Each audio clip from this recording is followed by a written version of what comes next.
he's supposed to sue Wall Street Journal as well? They said they're not retracting their statement.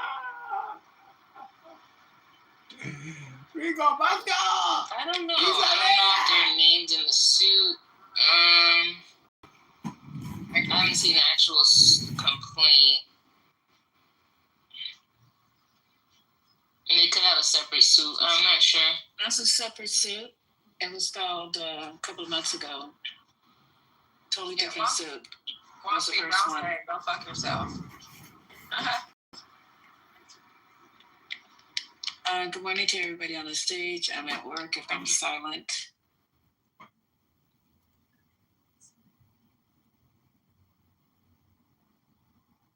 لا إله إلا الله وأشهد أن محمدا رسول الله حي على الجهاد حي على Oh my god, you have two Azizes. Holy shit. Wow. Pakistanis such extremists and such terrorists and so violent and anti. So that sounds a bit racist. No, I'm just asking. No. Why are they? Can I do my why are Jews? So can I do my version of that? Why are they? If you don't know, just say you don't know. I can tell you why. It's because I want to hear. Since Aziz doesn't know, please tell me.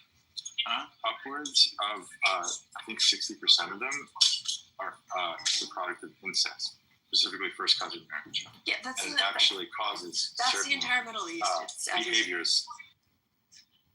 Yeah, it makes them retarded, not smarter. If they were smarter, Low IQ and irrational rage. Yes, culture. Who said that? That's very insightful. Low IQ and rage. Irrational rage. Yeah.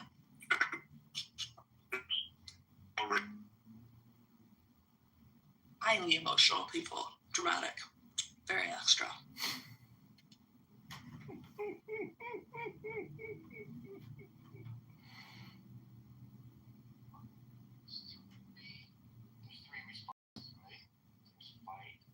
Yeah, what were you asking him? Sorry, I'm back. What did I miss? Your daddy told you need to come stock the cigarettes in the Habibi store? Say that again? Aziz, come in, Azizi. We need you to come stock the cigarettes, Azizi. You know what I think part of it is? What's this guy? Weird pent-up sexual energy. For some reason, Aziz is a virgin. I just found that very strange. For public, you know. Why are you a virgin, Aziz? I want to save myself. You know what I mean? What does that even mean? I mean, you wouldn't know, Norman. He wants to save himself for the perfect man.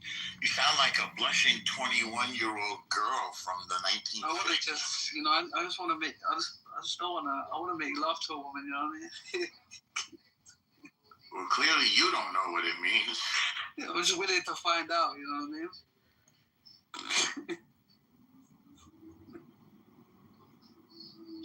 Yeah, because he already knows what it is to make love to a man, so now he wants to know what it's like to make love to him. Harry, let's be honest, you ain't getting no bitches, bro.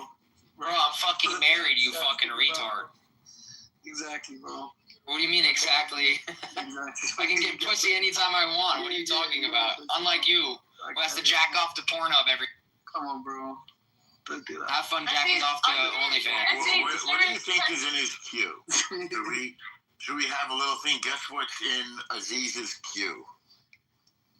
What's a queue? What do you mean by that? In your search history. In a lot. What do you think? Like my category is? Mia Khalifa. Hijabi women sucking dick. River dolphins. The Pakistani river dolphins. What was the last one? You could say it's trans hijabs with like power bottoms, like, yeah. Maybe you sound like this is a confession, my boy. No, I'm just saying, if I had to pick what you search, it's probably like cream pie anal. That was oddly specific.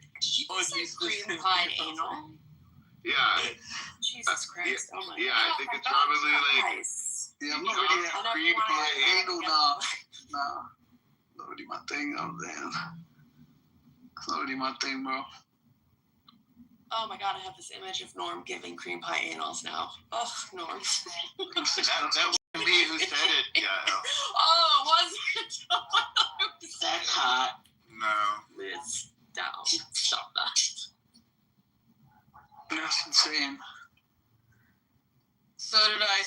got balls. So did I.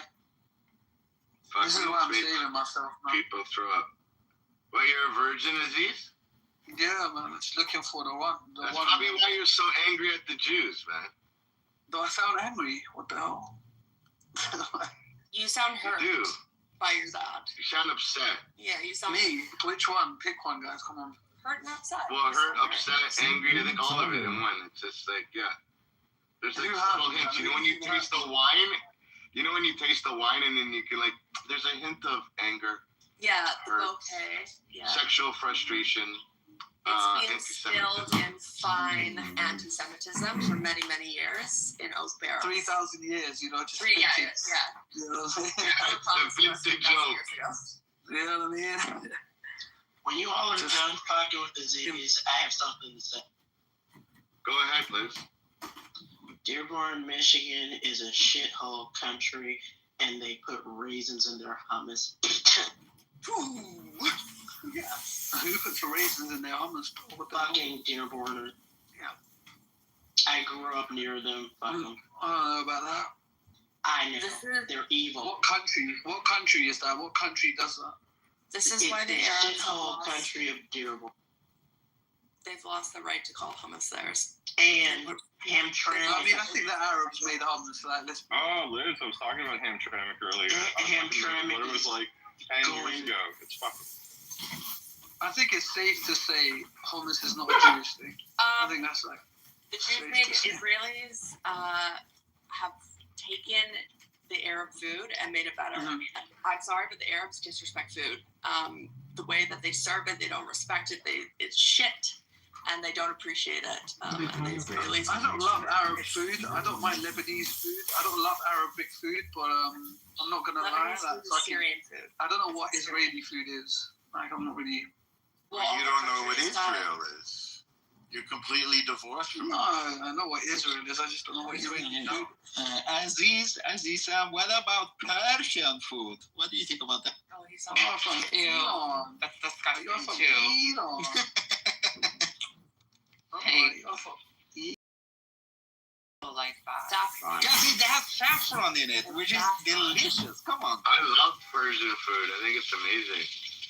Afghan is good too. Yo, BB, are you in Yorkville today? What do you mean? Are you in Yorkville? No. Oh, I was gonna be at 1 tonight. I've never been there.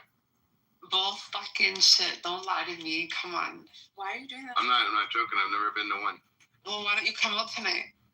Is that C? I have a family. Oh my god, I haven't heard her in forever.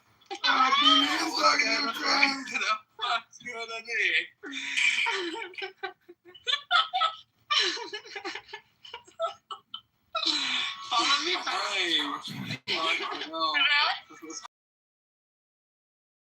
Toronto, I'm heading to Saudi Arabia. And, like, So you're trying to link up with my man BB, yeah? no, I'm down to link up with anybody. Like, I'm just going out. Nah, I'm busy, but BB, he's free though. No, pull up. I know you've been in the mother. Let's No, go. I'm sorry, I'm busy. Yo, I'm married. Tutus, come on. I'm married, but BB's So am I. single, man. Yeah, listen, no Listen, comment. bring your wife. I'll wear an abaya. Tell Harry, man. Harry will pull up with his mission. About lockdown too? Yeah. Nah, y'all don't have to get married. Go pop a baby. Baby, man, come off the phone, man. That's your babes, man. What's going on? Yo, follow me back. I can't. My phone is broken. Hi, Sonny. Hey, cookies. Hi. Aziz, I'll pull over my phone and pop you in the fucking head, bitch. Don't ever talk about my family again, pussy ass. What's your wife's name? Oh my God, Harry. Harry, what's your wife's Next time I come to name? London, bitch, give me where you're at, motherfucker. I'll come link up with you. Harry. West London, pull up. Can I say that? Pussy ass, skinny ass, packy little bitch. Describe your wife to me. Describe. You're a little skinny little packy bitch, bro. I'm on Harry. fire. I'm not skinny. Guys, boy. stop. I haven't been here in a minute. Harry, You're not built like me, Harry. do you still have that song of Yale? Bro, you're a skinny, packy little bitch, bro. In real life, I'm back to you, bro. It's not Harry, no, Aziz, please, Harry, do you still have that song of Yale that was passed around? Go suck a bag of dicks. Yeah, you're tripping. But Harry, describe your wife though. What she say? She got black hair. What she saying? Brunette. Break it down, bro. I said, shut up. Don't start that. Don't worry, I'll come to London next time. We'll see who's the big boy. Yeah. Drop his actress to see what it is. There's a little package come and try to defend him. His little fucking bro. Hey, sorry. I know you just came in, but this is a really weird room because Aziz is like pushing it. I don't think you should talk about his wife and his family. Let him talk about whatever he wants. He's a dirty, packy bitch. I don't think I give a fuck. He works in a BB store in the corner in London somewhere. He's in the show with a kebab stand. Him and his dad run a kebab stand. Wait. I haven't fucking spoken think to they're you. entrepreneurs. Harry. Broke-ass motherfuckers. I haven't spoken to you in 2 years. How are you? I'm doing amazing. I'm happy to hear that. How are you doing? I'm good. I've been between New York and Canada. I'm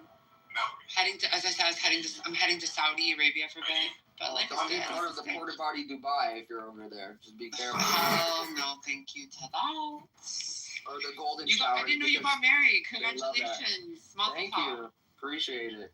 That's awesome. Thank you. Everybody's like leveling up. Everybody's in relationships now. Everybody's happy. Yeah, we move on with life, you know. You live life. Life is short. You gotta enjoy it. Unlike these terrorist fucks that want to blow themselves up, you know. What's your wife? Is she brunette? Like, describe her to me, bro. My wife is my 9mm hitting over your fucking head on your fucking face, bitch, and knocking your ass out. That's my wife. She got short hair, like, tell me, innit? What are you gonna do? Jack off to it or something? That's you what fucking I imagine, weirdo? bro. Yeah, shut the fuck up, you fucking. She's short, like, she's like 5'3", 5'5", bitch. Stinky ass packies, bro. They're stinky. Stinky. Describe her, like, when she got curvy, she curvy, like, break it down, bro. Tell me about her.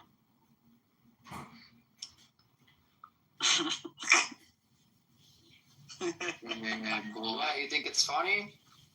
Yeah. You know what is also funny? That's funny. Aziz, you got married too? Yeah, he got married to a man. His name is Ahmed. He's actually here on the stage with us. Oh, shit. His husband, Ahmed. You know, we don't really support the gays, you know, so I didn't realize you were that way.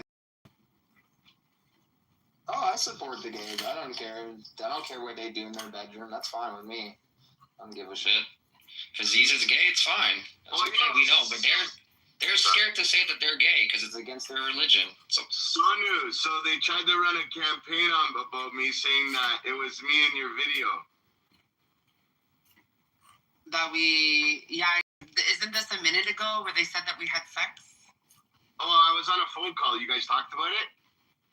This was like 8 months ago, no? No. I don't know, man. They started running fucking videos and saying that there's a video of you with some guy and they're saying it's me. Oh, really? Where did they see this video? On my Snap? They played it on here every day. They played it on here. Like they recorded a room you were talking to some dude about saying something like, "Shut the fuck up, Mohammed." Something like about you.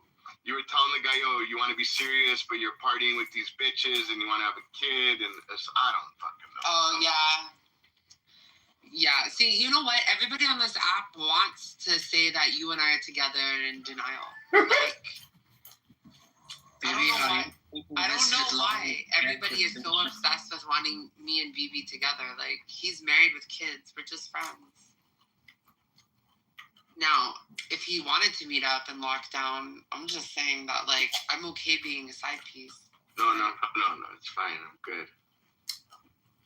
But can you please at least meet me for a coffee in Yorkville? I can't. Oh, God, what is going on here? I'm dying from the quick. Stop! Why?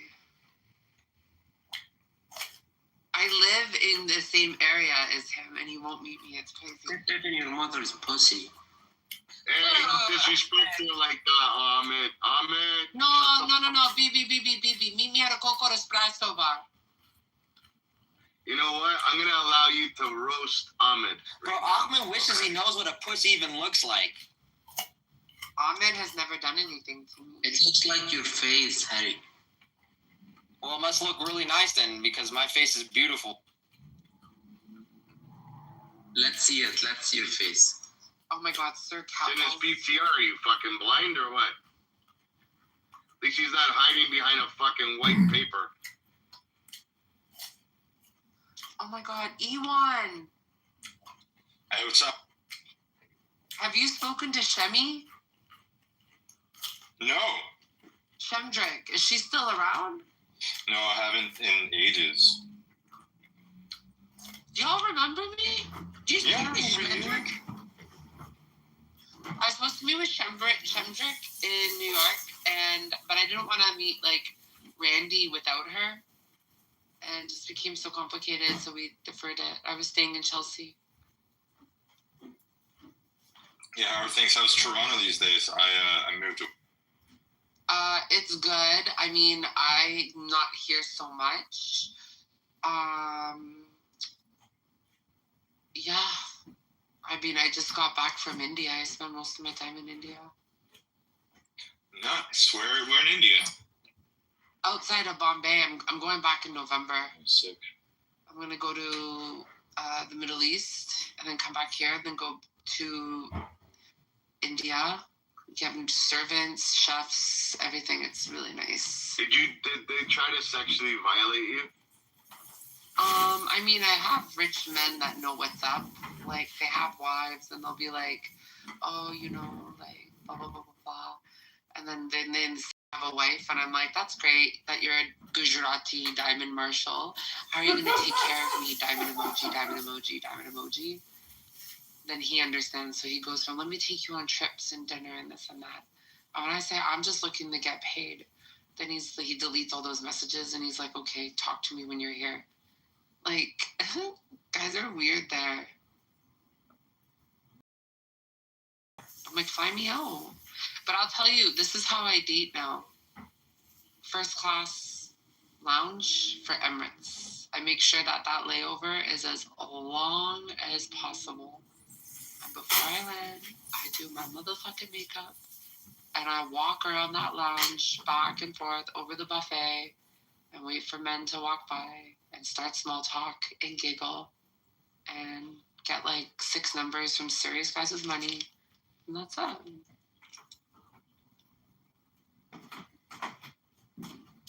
Like, it's called market segmentation.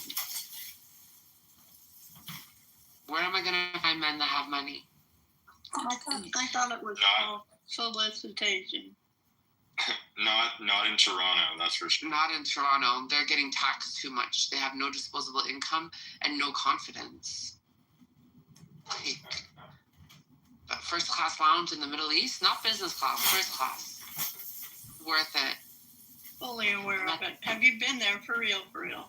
Oh yeah, look at my Snapchat. You'll see in my public stories how I was there. Like, I'm not fucking wrong. Everybody add my Snapchats. Let's go. I go there to save baby girls. You know about that? That's nice. I go there to try to make a baby so I can have alimony and support. Harry, can you change the title? Ahmed Qassam Nasri. Macabre.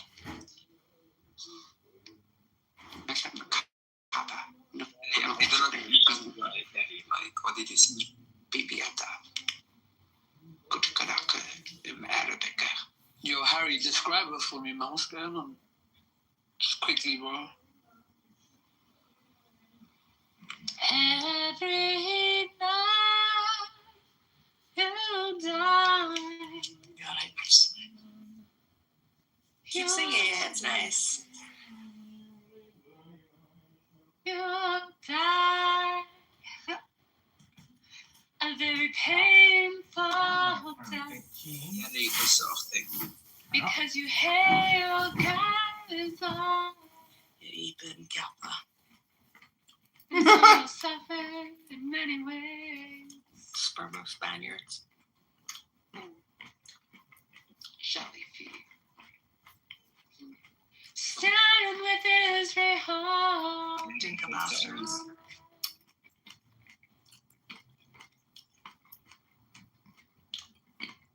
You know what makes me happy? When I travel and I see Air Israel. LL.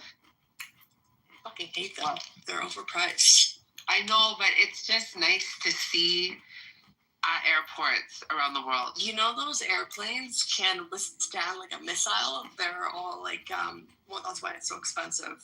So people don't shoot down Israelis out of the sky on commercial flights because they like to do this. But yeah, these incredible planes that have been fixed with all these technology. It's really cool. It's also fucked up that Israel, the only Jewish country, because everyone tries to keep fucking shooting down the planes. Like, that's actually insane. It's weird. It's crazy. It's weird that this is normalized. It's not okay. It is. It's a strange thing that Jews have to have extra military defense systems on commercial airplanes like a 747 because there's a history of all these people shooting down and killing and taking them hostage. I mean, it's fucked. If you think about it, it's actually fucked that this is such a normal thing. Ahmed, shut up. I hope Muslim Brotherhood fucks Sisi and takes over Egypt again.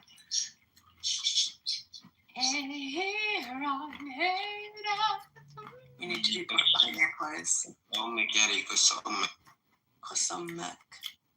Macabre. Honestly, I'll be straight up with you. Like, I started dating this guy who's from Iraq. I'm over it. I'm not really into these kinds of Arabs. Like, they're ghetto Iraqis. As friends. And he makes weird sounds when we fuck and I suck his dick. Yeah. And I just, like, it's just, like, I need a man that, like, maybe grown, but not go, I'm sorry, I can't even do it. I don't want to hear that from a man. Like, she needs a man that's grown in some spots on his body, but some other spots he's not grown.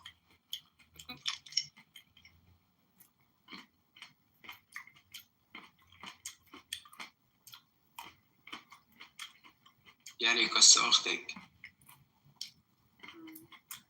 Fuck your parents. Fuck your future children. Fuck your grandchildren. Fuck your entire family and your entire history. And curse the religion of your mother. Say it in English so everyone else can hear it. I have no family. Cause You should look into why Allah put that in your circumstances.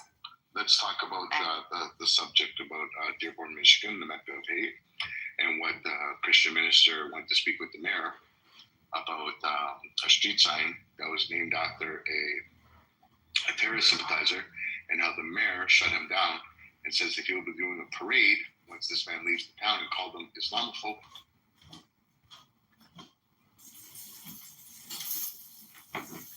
What do y'all think?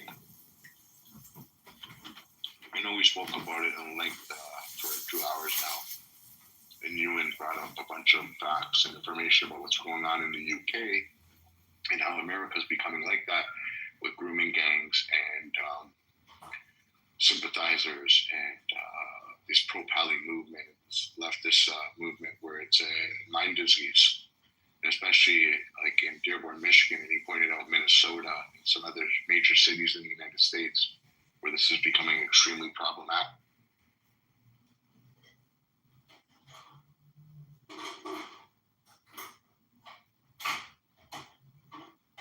Have any of you clicked on the link in the Jumbotron up top? You can watch it. It's pretty neat. Or just even read.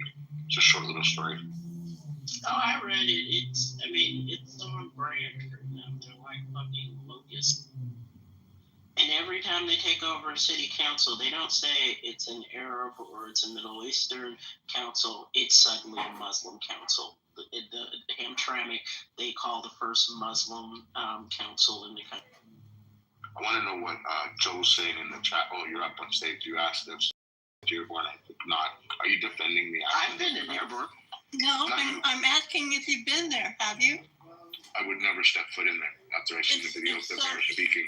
It's so Central America. How so? Yeah, explain. Yeah, well, it is Central America. I live about an hour away from there.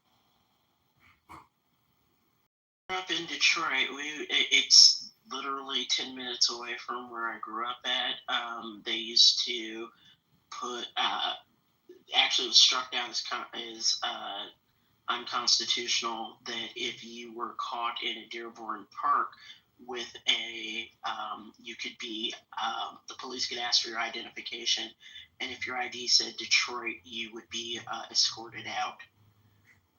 Dearborn has a long track record of anti-Semitism, anti-blackness, anti-Americanism, and it's a shithole country of us. I'm less than an hour away, friend. I do believe you, but South Bend's not too far from there. It doesn't hold true here. So are you saying it's a great place to live? No, it's a place. It's home for some people. It's not for me. Yeah, so Gaza is home for some people too, and so is fucking Pakistan. Doesn't mean that what's going on there is good. I don't think I said that. I didn't.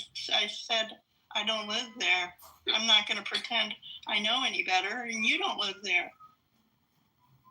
Okay, but when there's a video of the mayor speaking at a town council meeting and calling a man that says, I think it's inappropriate that you would name a street after a terrorist sympathizer, and for him to be called Islamophobic, and the mayor saying he wants him thrown out of the town and he will do a parade, I don't need to go there. That happens across the country. Where? Friend? Where, friend? Where, friend? Tell me where, friend. Well, if you shut up, I will. Can I speak? Mm-hmm. I live in South Bend, and it happens here all the freaking time. So a minister brings up the fact that there's a street sign in South Bend. I don't chew my cotton twice. So you're telling me a minister? Are you black? In South Bend said that, and the mayor called him Islamophobic because said he would do a parade. So you just said that happened. Yeah. His mayor was Pete Buttigieg. Figure it out. Yeah, figure it out. What the fuck's wrong with you? She's a crazy psycho bitch on this app, bro. Yeah, I'm as crazy as you are. No, you're just a psychotic bitch loony that hates your life. I don't know what it is. You're like an old 70-year-old woman that's like hates your life. You're 55. I'm sorry, you're 55. Great. Well, you're fucking miserable. Well, you're stupid. Oh, I'm stupid. Oh, I'm so offended. There you go. See, you stupid ass. Oh my God, I'm so offended. I'm stupid. Harry, you're stupid. Harry, you're stupid. I don't know. She's just a Jew hater. She's a fucking big Jew hater, this bitch. So don't. She's gonna put on this. I'm a 55-year-old voice, and I'm so innocent. I talk like I'm half dead. You can call me anything, but I'm not a Jew. Yeah, you are. I've heard you say shit in rooms. I've seen you write shit in the chats. You're a fucking Israel hater, Jew hater, piece of shit. You can't even quote it, asshole. I don't need to quote it. I know what I saw with my own fucking eyes, retard. All right, I'll be retarded for you, okay? I mean, you sound retarded. Well, you're judging me based off of a lisp I have. Great. You sound like a retard. Maybe you suck some more dick and your lisp will go. Well, that'd be in your dreams, not mine. Nah, I don't want granny with no teeth sucking my dick. Thanks. I'm not gonna get in between. Harry, do you have a dick? Do you have a big head? I don't. Yeah, Ahmed, ask your mom. She loved. I don't think Joe is anti-Jewish, but I do think that she lied. Yeah, She's a fucking anti-Semite piece of shit. No, I am not. You don't even know my family. Yes, I know everything about you in all the fucking rooms. You're an anti-Semitic piece of shit. All right, you say so. Are you a black? No, she's not black. She's white. I'm white, and my kids are black and Hawaiian. Because you kept talking about cotton and... Yeah, racist-ass jokes she's making, which means that she's racist also. All right, fine. I'll be quiet. You guys carry on. No, I'm just wondering, how did you learn to articulate your words like this? I just grew up like that. Why? What are you catching? It's the tobacco chewing I can hear. All right, I'm going to go down. You guys beat up someone else. I'm not in the mood today. All right, thanks for coming, man. God bless you. God bless, yeah. Have a safe flight. Royal, what's going on? I don't give a fuck what age you are, by the way. All the pussy-ass bitches at the bottom in the chat writing all this. I don't give a fuck what age you are. If you're a disrespectful, Jew-hating piece of shit, I'm gonna come at you. I'm not a fucking weak-knee Jew here bending the fucking knee to all these fucking pieces of shit on the app. You're gonna come with disrespect, I'm gonna show you the fucking disrespect right back. So sire, sir, whatever your fucking name is, you're a piece of shit motherfucker too. You're a fucking Jew hater. You're the last person that should be talking about that. Julian, you're the fucking worst of the worst. You're a fucking fence-sitting piece of shit. You love shit in your ass. You love the fucking fence pole in your ass because you love to sit on the fucking fence. So shut the fuck up and keep your fucking opinions to... Okay, so there's two guys that I want to know if you've heard from. Remember that Mo guy from New York with the big muscles that was like always following Yael? He was on about 2 weeks ago, but he hasn't been around a lot. And It's then just a Mo, gross title. and then there was that Mo. What's wrong with the title, Royal? What's wrong with the title? I'm from Michigan. I'm from that area, and I do not agree with it being a haven of hate. No. Okay, so if there's a question mark, it's saying Gilmore, Michigan, the Mecca of hate, question mark, is it? So did you see what happened in the news? Did you see what the Christian minister asked the mayor? No, I didn't. Oh, take a look at it. Then I'm pretty sure you might agree with the title, or you may still not think it's hateful. Who knows? But have a look at it. So the mayor called. Well, I'd rather you look at it, so I'm not feeding you info. I think the internet generations don't really, and with what's been going on lately, people look at Dearborn differently. I think people who were aware of the city, pre-1990, really know the history and are not surprised about the anti-Semitism and anti-Americanism that happens in that city.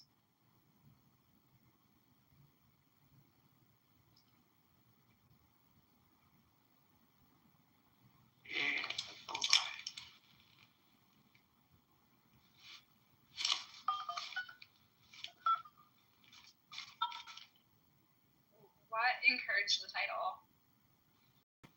Just the way the mayor spoke.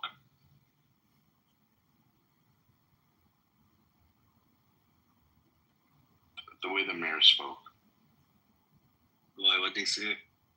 He said that, there's a Christian minister that said, I think it's inappropriate that you would name a street after a terrorist sympathizer, and the mayor said, you're Islamophobic. I want you out of this town. I'm going to do a parade when you leave for you. Why? What did you name it? After, somebody, hold on, fine. I'll go right to the article. They named it after Osama Siblani. Not even know what that is. Is it racist that I was like, you could have stopped at Osama? So, yeah. Barham accused Siblani of supporting terror groups and promoting violence in the Middle East and on American soil when he's synonymous with Hezbollah and now Hamas. I don't think it was appropriate, he said, for his name to be so publicly so. Yeah, was that the guy that was a Hamas leader and got killed in Palestine? I'm not sure. So then it goes, at the public meeting, Barham read a comment made to Siblani, a Lebanese American, which he argued encouraged violence not only in the Middle East but also in the United States. Barham argued that Siblani once spoke about the blood of martyrs irrigating on the land of Palestine. He quoted Siblani as allegedly saying in a 2022 speech, believe me, everyone should fight within his means. They will fight with stones, others will fight with guns, others will fight with planes, drones, and rockets. Zablani rejected Barham's allegations as false, telling Fox News Digital he was the only person to oppose the street sign.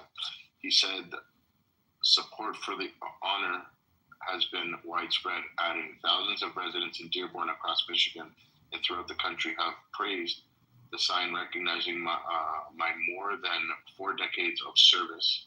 Zablani also argued that Barham's claims were based on false information and bias.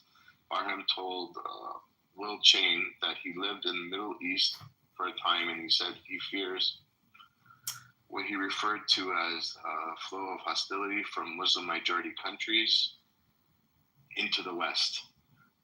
Dearborn Mayor Abdullah H. Hamoud defended the decision, saying Zablani had contributed greatly to the community through his decades leading the Arab American news.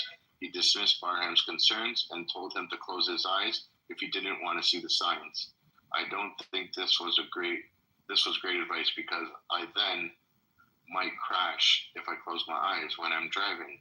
Barham later said, stressing that he had no intent to spread hate towards the Muslim community. Then he goes and quote, I don't want to just encourage more hostility towards Muslim friends. I want to encourage love towards Muslim friends, he said, emphasizing that his faith played a role in his decision to speak out about the intersection signs. In the meeting, Hamoud called Barham a racist, bigot, and an Islamophobe. He went to declare, although he lived here, I want you to know as a mayor, you are not welcome here. And the day you move out of the city will be the day I launch a parade celebrating the fact that you moved out of the city. Wow, interesting. Very interesting. It's interesting how he thinks that as a mayor, he has the power to kick somebody out of a city in America where that's part of your constitutional right to travel freely anywhere you like, to live wherever you like.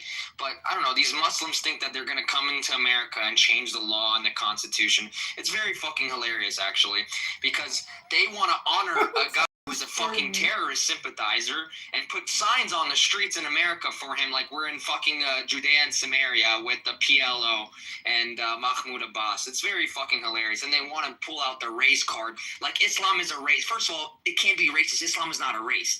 Second of all, it has nothing to do with Islam. It has to do with the individual itself. So that's what they like to do. They like to tear apart these little fucking pieces and make it a whole thing where they're the victims. They love playing victims. Haven't you realized that they're the victims, except they are the majority of population in the world almost.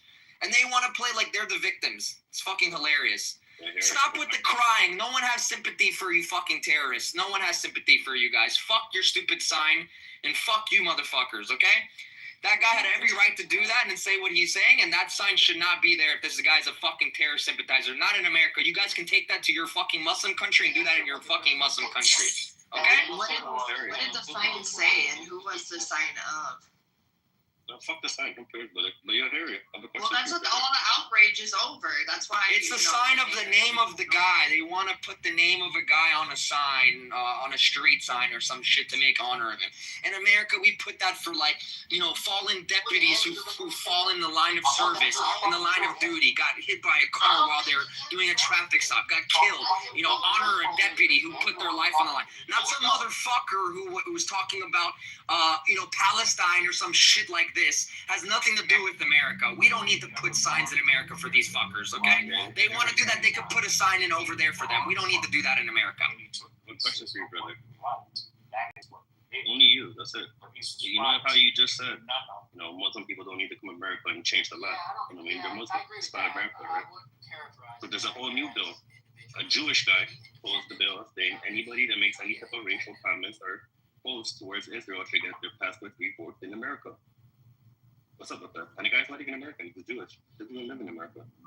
You can be Jewish and be American, you fucking retard, first of all. But he's not an American citizen. He's Israeli. He works in the idea. Yeah, what's his name? I'll get a thing for you. Okay, get the article for me too, by the way. All right, brother.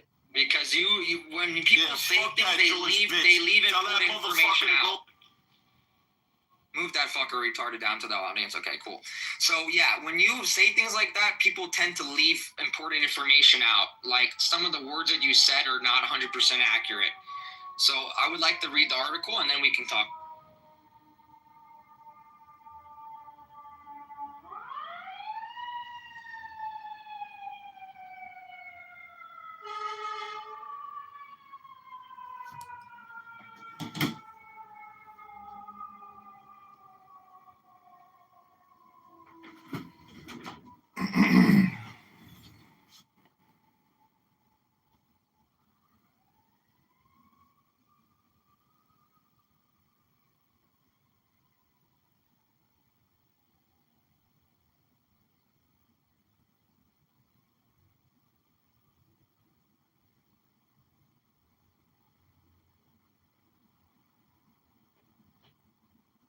Is it quiet or is it just me?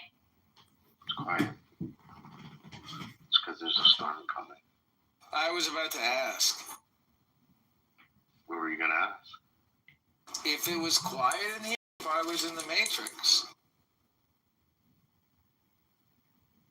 Trash bag, you're always driving, eh? I do shit with my time. A Clubhouse is not a primary activity. It's a secondary activity. It's like smoking a cigarette. That's what happens when you're an Uber driver. You're always driving. I'm not an Uber driver, but I am driving home from my mama's. Ooh, good one. The mom jokes, man. Forgot that we're in 10th grade again. You see how defensive they get? Like, it's funny because if he wasn't an Uber driver, really, he wouldn't have said anything. He would have just, moved on. But went there, though, man. He went to the mom joke because he probably is an Uber driver, Uber But Eats he wants driver. to stay in the room like every time we open it, but then he just fucking goes there. Why? Because people don't like when the truth is revealed. It hurts them inside. Just like Resistance, just like this retard here, just like all of them. They're all retarded. It's okay. We know how the app is, BB. I actually didn't even move you to the audience. That's funny. Somebody else moved you. I don't care. You can say all the mom jokes you want. I don't give a fuck. It just shows that you are really that person that I said you are. Because if you're that defensive over it, then it means that it hurts you that badly.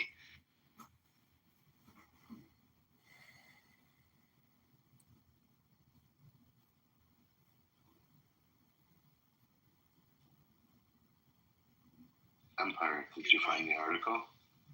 Oh, he's still looking. He's looking for that imaginary article. Daniel, is that something you want to post? Yeah, I'm kind of reporting news. Should I post it? I will tell you, what it is. I'm reporting again news that probably again didn't reach mainstream media because it doesn't align with the narrative. And I would love if there are any pro-Palis to hear what they say. So basically, UNICEF made out a statement after 4 trucks containing baby formula were robbed at gunpoint in Gaza, affecting thousands of starving babies. And I'm wondering, why? It's like I found it first at the Times of Israel, but then I was kind of looking for a source that maybe will be less debunkable, even though they love to use Times of Israel. So I went to the actual UN website to find the statement, and you can find it.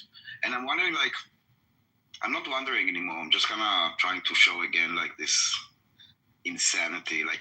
Yesterday, 2 days ago, an aid worker murdered 2 Israeli aid workers after driving a humanitarian truck carrying humanitarian. No one talks about this. And this now again with their baby formula. So just at least that you will know this.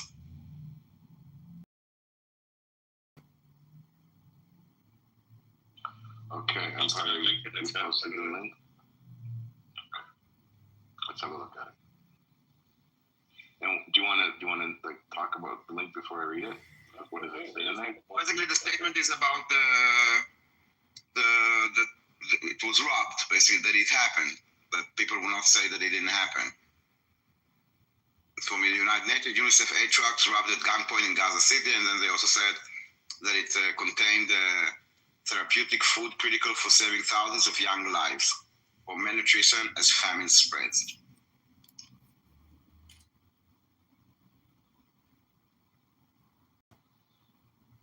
It's like they don't see that the humanitarian crisis is what Hamas is trying to achieve here, not Israel.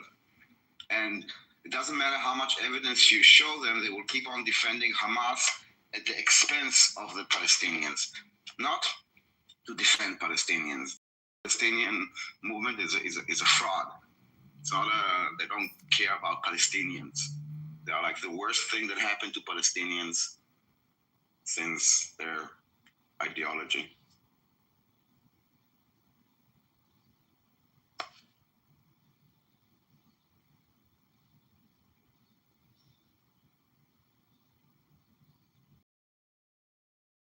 Emperor, what you posted there is completely 100% false. So it's false. Just because somebody posted it on fucking Twitter doesn't mean that it's real. The claim isn't true. There's no bill that has been introduced to Congress that would explicitly allow Marco Rubio or anyone else to revoke U.S. passports solely for criticizing Israel. So I don't know where you got that shit from. I don't know if you believe some guy on fucking X that posts this shit that hates Israel, but that's fine. That just shows that people nowadays do not know how to critically think for themselves. They have to have retards on Twitter think for them. And they believe everything they see. They're so indoctrinated by the internet nowadays. It's fucking insane to me. Something like this would happen, America would be on flames. Like, everybody would be talking about it. Everybody would be criticizing it. It wouldn't be just one post of a random person on Twitter. It will be like everywhere. It's like no free speech. It is everywhere.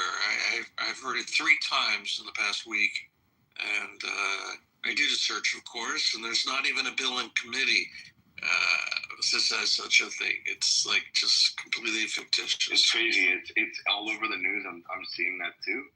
But there's no actual television. No, I know, but there's actually no bill that's introduced. I don't know. It would violate the U.S. Constitution. Emperor, are you even American? No, he's Canadian. Okay, there you go. That's all I need to know, because he doesn't understand the U.S. Constitution then, because at the end of the day, it would violate the U.S. Constitution. So what the bill that actually happened, that the bills in question was they did in mid-September, was they introduced the Department of State Policy Provisions Act. This is a part of a larger package aimed at reorganizing the State Department under the Trump administration. One provision would have expanded the Secretary of State Marco Rubio's authority to deny or revoke passports for individuals deemed to have provided material support to terrorists or traffickers, even without conviction or indictment, and without full due process. That's what that made, that this person on Twitter took and put it into his own words. Do you understand? So if you are what about deemed to have provided material support to terrorists or traffickers, you can get your citizenship revoked. That's what they're trying to introduce. Completely different. It has nothing to do with Israel. Are you going to let me finish, or are you going to talk over the truth? I don't care about X. Look at the video. It's on live television on your guys' news. What video? Well, look at it. Post in the chat again. On YouTube is live television? It's a clip from Fox News, which was live when they were talking about the news. That's your guys' news outlet. It's in America, right? It's our news outlet? Fox News is in America, is it not? Do you know how many other fucking news outlets are in America? It's owned by Americans. What the fuck does that mean? CNN is also owned by Americans, and they hate Trump. So what is that supposed to mean? Is that true? It's also on CNN. You are the most retarded person in the world. I swear. I mean, I keep meeting new retards every day on this app. It's your guys' news, buddy. You're saying so because it's reported on the news, it is true? It's your guys' suggestion, and I never said the bill went through. It's not my suggestion. It's Fox's suggestion. No, it's your guys' citizens. Empire. Oh my God, this guy's retarded, bro. When people get proven wrong, they don't know how to say, you know what, I'm wrong. You know what, you're right. I know I'm right. You don't need to prove yourself. It's okay. No, I'm saying that I'm right, not you are. I literally read to you what, and then you're gonna post the video. Like, I read to you everything. I can give you the exact number as well if you want. The exact fucking the actual bill that they want to introduce. HR 5300. You can go ahead and you can look it up.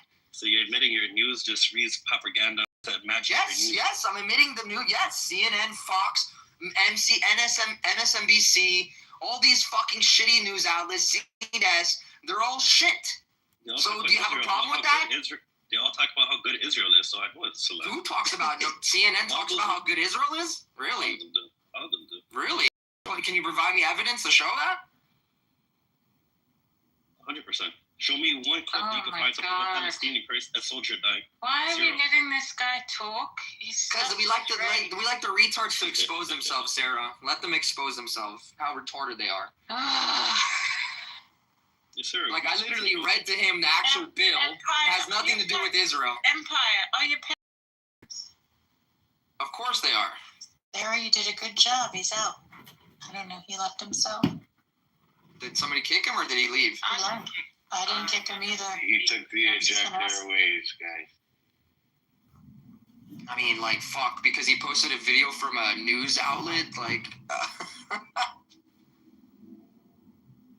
it's crazy. I knew about this now. It's nothing new. Like, they're not going to be able to revoke someone's passport because about Israel. It has nothing to do with that. But if they violate the federal law, which is giving materials to terrorist organizations or supporting them in any kind of way, yes, then that's what they want to pass. They want to pass something like that where they can revoke your U.S. citizenship. So, and I think they have every right to do that. I think they should do that. Is it even possible, like, legally to revoke someone's citizenship and then what? He's remained, like, what is he if he has no citizenship? Like, I don't think it's you can keep a person without, unless he has another citizenship yet, yes. But if he has only one, I don't think that it's possible. Well, that's why they're trying to introduce this bill. So, I mean, I probably don't think it will pass because of the First Amendment, but you know, what happens is they find somebody that does support terrorist organizations, like any kind of financial support or any kind of material support. Why they can go to federal prison. Why it's a First Amendment if you provide support? It's not about speech. Well, then then it's not the First Amendment anymore. Then you're violating federal law when you that's not a speech at that point. So he's trying to say his initial argument was that where is it? You can scroll up here in a second. He wrote something about it. Where is it? He said that pretty much if somebody was criticizing Israel, that they would have. He posted it, the X post. Where is it? Here it is. He started the argument about the Dearborn mayor. Oh, somebody removed him. That's why he was gone. Fuck. Yeah, he jacked airways out of the room. Here it is. It says a bill has been introduced to Congress. Oh fuck! I lost the page now. God damn it. Basically, it was making a bullshit lie saying a bill's been introduced that would take away someone's U.S. citizenship, U.S. passport if they criticize Israel. When I read the exact, definition of what the bill actually states, has nothing to do with Israel at all. So, it's the authority to deny or revoke passports for individuals deemed to have provided material support to terrorists or traffickers, even without conviction or indictment and without full due process. That's what that is. So, I think that they kind of know that those that are against Israel are basically terrorist supporters. So when they say condemn Israel, it's being pro-Israel, because if you are countering terrorism, you're supporting Israel. They made the connection basically between those two things. Listen, they're doing it right now. That Mahmoud Khalil guy from Columbia University, he's gone. He's going back to Syria or wherever the fuck other country he's. Syria, they haven't decided. Yeah, whatever. Who cares? Let him go to any. I don't get him out of America, because they saw what he was doing was against what you should be doing when you have a card or whatever it is. You're still not a citizen. You're still not a full U.S. citizen. So there's still things that you need to obey by in order to keep that, that good tenure with the USCIS. So, yeah, Harry, this is some of the best news I've received. Yeah, you're invited here. You're dead. You're not here. It's like driving. Driving is not a right. There's no to drive. It's a privilege granted by the state. You got to take tests. You got to do this. You got to do that. Then you get a driver's license. Privilege. Being in the U.S., So you get to be a citizen is a privilege. What? Why is the ACLU defending him? Can't hear you, Randy. Why is the ACLU defending him? They think in some twisted way. What kind of everyone has the right to say whatever they want. That's exactly what it is. They warned that this could be weaponized against political speech. That's what they said, you know? It's bullshit. Like, he has ties to supporting terrorist organizations and spreading terroristic ideologies here in America. That's against federal law here. So that's not freedom of speech. There's a threshold to freedom of speech. And people don't understand that. Freedom of speech is not absolute.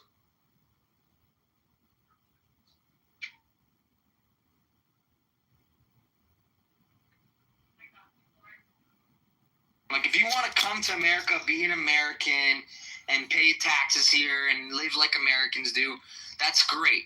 But the minute that you violate any federal law, I don't give a shit. Like, you should be going to jail, or you should be deported. That's it. You know? Fuck that shit, man. I don't want those people in our country. Because we're going to be like Europe one day. We're going to be like Dearborn, Michigan one day. All of the United States, if not. About time Matt Halil was kicked out. Yeah, it only took like almost a year for it to happen, right? So after one judge wanted to not allow it to happen, and then finally the other judge said, you know what, the guy, they found something. They found him lying on his fucking paperwork for his green card.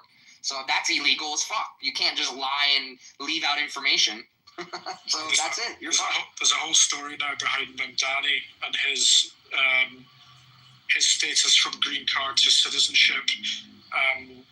There could be a lot of shit down the road for him as well. Oh, that would be great to see. Hopefully they can investigate into that further. Let's see what happens with that. Because that dude's also sketchy as fuck. So I want to know where his money's going.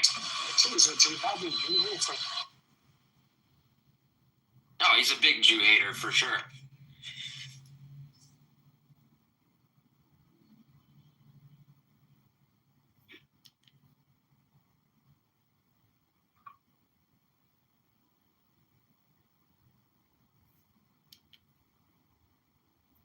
And you're seeing the same thing like happening with the whole Jimmy Kimmel thing. They're saying, oh, the government stepped in to suppress his free speech. Oh. So we're going to let people on live television advocate for murdering people, assassinating people here in America. That's where we come to as America, as Americans. Like, that's insane to me. And this is how shit the left is. This is how deranged and delusional they are. So anybody that advocates for anybody's death or assassination should be taken off of there. There's freedom of speech to a point, right?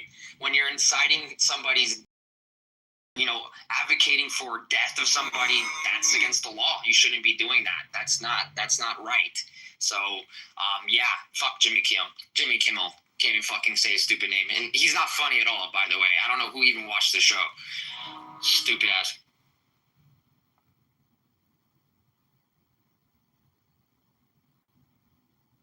He was, I think he had like a fourth chair, something like that, something really low. So it was bound to happen. The other thing is, people talk about, well, he's being fired for free speech. No one has a peek into his contract. And his contract could very well have a clause that if he makes the company look bad, then that's problematic. And a lot of contracts, employees have that thing. That's why you see people getting fired for their after-hours personal posts on Instagram platforms. People now figure out, where does this company, stop buying from them. So a lot of employment contracts now have a morality clause in them. So no one knows what's inside of this contract. Well, no, I said it earlier. About 1,000 pages long. I said it earlier. Listen, you can have free speech, but there's consequences. Yeah. That's what my dad used to say. Every decision has a consequence. But you're right. Like, he did sign a contract with ABC and stuff, and, you know, they're underneath his name. And, you know, what I also heard was that the next star who owns ABC and a bunch of, like, 30 to 40 other news affiliates around the country, they're trying to buy out somebody else, like Tonga or another fucking broadcasting company that owns a shit ton of huge. Yeah, they want to buy them out, and they won't get the FCC approval to do that, to buy them out if they allow somebody like this. And that's where the whole controversy is over the government regulating it. Yeah. So yeah, I mean, at the end of the day, it's all about money. Has a lot of money potential, restraint of trades, and monopoly. That's, you know, the FCC has to approve it based on making sure it still maintains a free and fair marketplace, being heavily scrutinized. And when the FCC, before they did anything, the head of the FCC, the chairman of this, he said, you know, this is a problem. We can do it. ABC can do it the easy way, or they can do it the hard way. And if they do the easy way, that's fine. If they do the hard way, we, as in the FCC, have a lot of work to do. That was an ominous statement.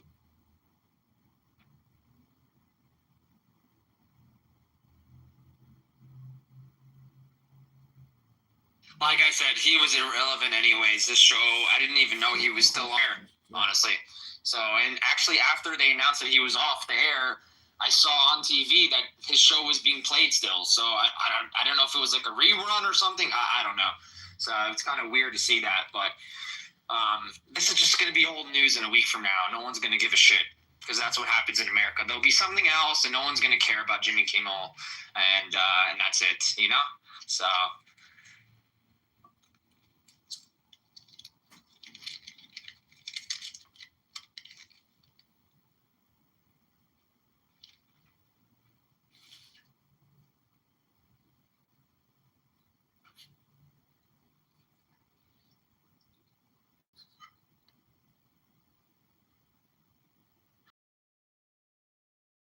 Yeah, the thing in Dearborn, Michigan is just fucking ludicrous, bro. That shit's insane.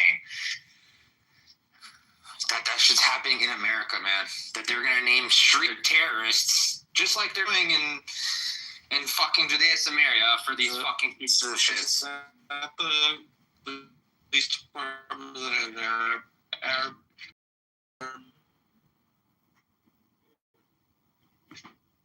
You're breaking up. I couldn't hear you.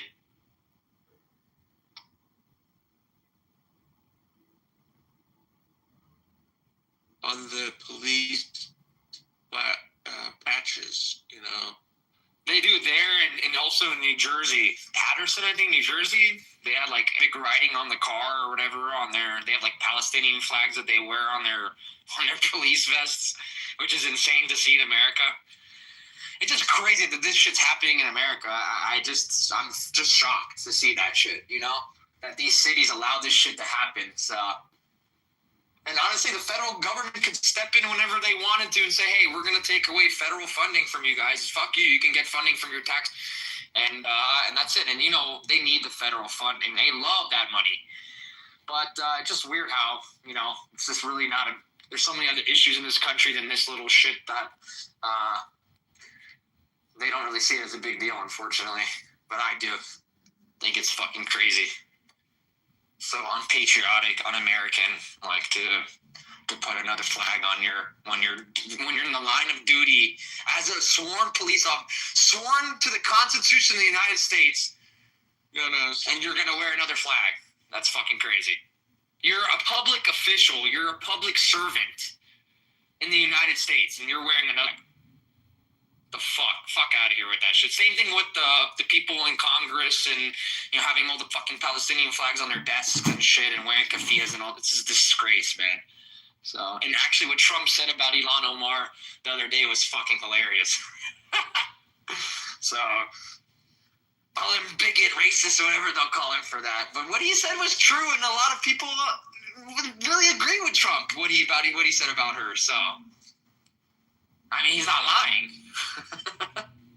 People just don't like to hear the truth. That's what it is. Let me find the clip. I don't know if everyone saw it, but I'll find the clip for you guys.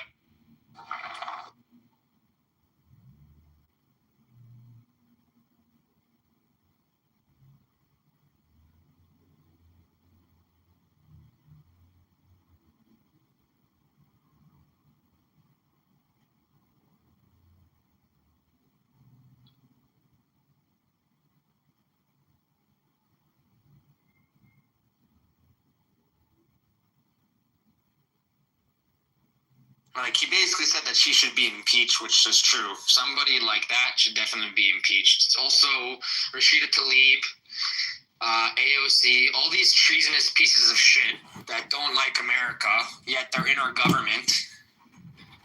They should all be impeached and gone. That's it.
He said these people come from a place with nothing, and they come to our country and tell us how we should do things here.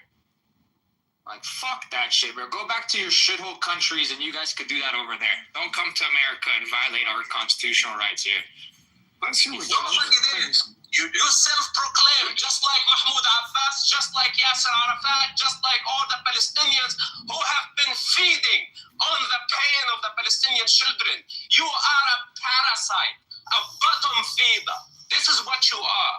So before you speak against the Prime Minister of a democracy and accuse him of being a terrorist, you need to look at yourself in the mirror. You have been supporting Hamas and it's recorded against you for eternity. So don't play the game now that your fight is for the children in Gaza. This is not your fight. You know who's fighting for the children of Gaza? The IDF. That is killing Hamas. That is uprooting Hamas so the children of Gaza can have their freedom after 36 years of slavery. Those are the ones who qualify to speak on the topic, not you sitting in your comfort. And you want to have an opinion about it.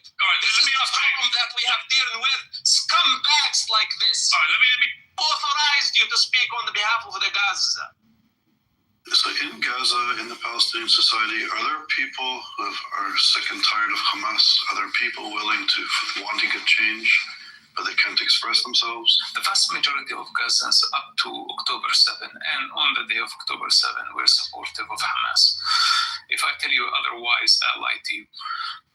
Even though they don't like Hamas' iron grip, the question is not how many Gazans support Hamas, because this is very hard to find the statistics, but I guarantee you that the vast majority of Gazans agree on the destruction of Israel. First of all, we need to understand what is the problem, because from a personal experience with the Jewish people, all I saw, the most amazing, most productive, and most successful nation in the world that don't harm anyone else.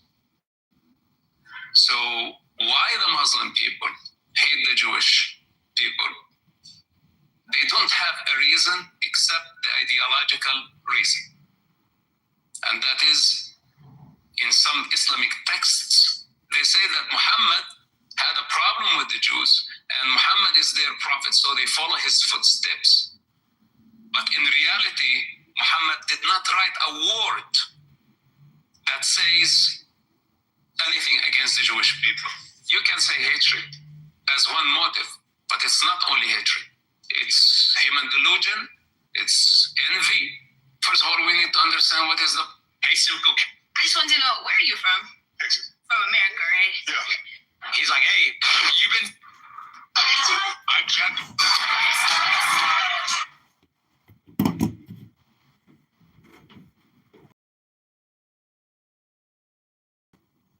Yeah, I really like that guy. I mean, he speaks like fucking the truth. He speaks facts. Like he's been there. He's experienced that. He grew up in that fucking environment. And these motherfuckers here will still spit all over what he's saying, like he's lying or some shit. I mean, it's the coming from firsthand view of this guy's life through what he fucking grew up seeing, and they think it's all fake. Like he's doing it because they're paying him money to do it. It's fucking insane. But he's been doing this shit for years, way before even October 7th happened. I mean, he's been doing it for a while, so it's nothing new. I think he was actually on X Spaces at one point. I remember he was like in a room there talking about. They had interviewed him on there. But yeah, I think he's definitely somebody. You know, if we want to see peace, they would all have to be mindset as him. Because there's no peace unless they don't have the same mindset he does, which is a Western value mindset, by the way. Ceasefire now and globalize the intifada, or they carry a sign that says stop the genocide while they're chanting from the river to the sea. They are very contradictory, without moral compass, driven by hatred, hateful indoctrination. They want a ceasefire, and they mean deep in their hearts they want Israel to surrender. It's not about ceasefire. It's not about saving human lives. It's not about saving the children in Gaza. If they really want to save the children in Gaza, then they must work very hard towards removing Hamas from power. Had they condemned Hamas from the beginning, had they rejected barbarism and indiscriminate targeting of civilians, we wouldn't be here. This war would have not stayed this long, and the collateral damage would have been much less than what we are witnessing today. They scream ceasefire now and globalize the intifada, or they carry a sign that says stop the genocide while they're chanting from the river to the sea. They are very contradictory, without moral compass, driven by hatred, spreading hateful indoctrination. They want a ceasefire, and they mean deep in their hearts they want Israel to surrender. It's not about ceasefire. It's not about saving human lives. It's not about saving the children in Gaza. If they really want to save the children in Gaza, then they must work very hard towards removing Hamas from power. Had they condemned Hamas from the beginning, had they rejected barbarism and indiscriminate targeting of civilians, we wouldn't be here. This war would have not stayed this long, and the collateral damage would have been much less than what we are witnessing today. They scream ceasefire now and globalize the intifada, or they carry.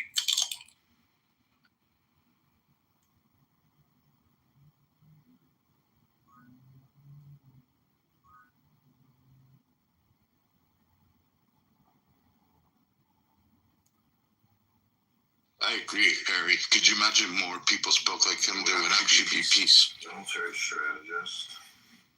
Yeah, of course, man. If the Palestinian people thought like how he did, bro, or all the fucking Muslims that hate Israel thought like that, then yeah, we would have no worries at all. We'd all get along. They're all radicalized, dude. They're all radicalized.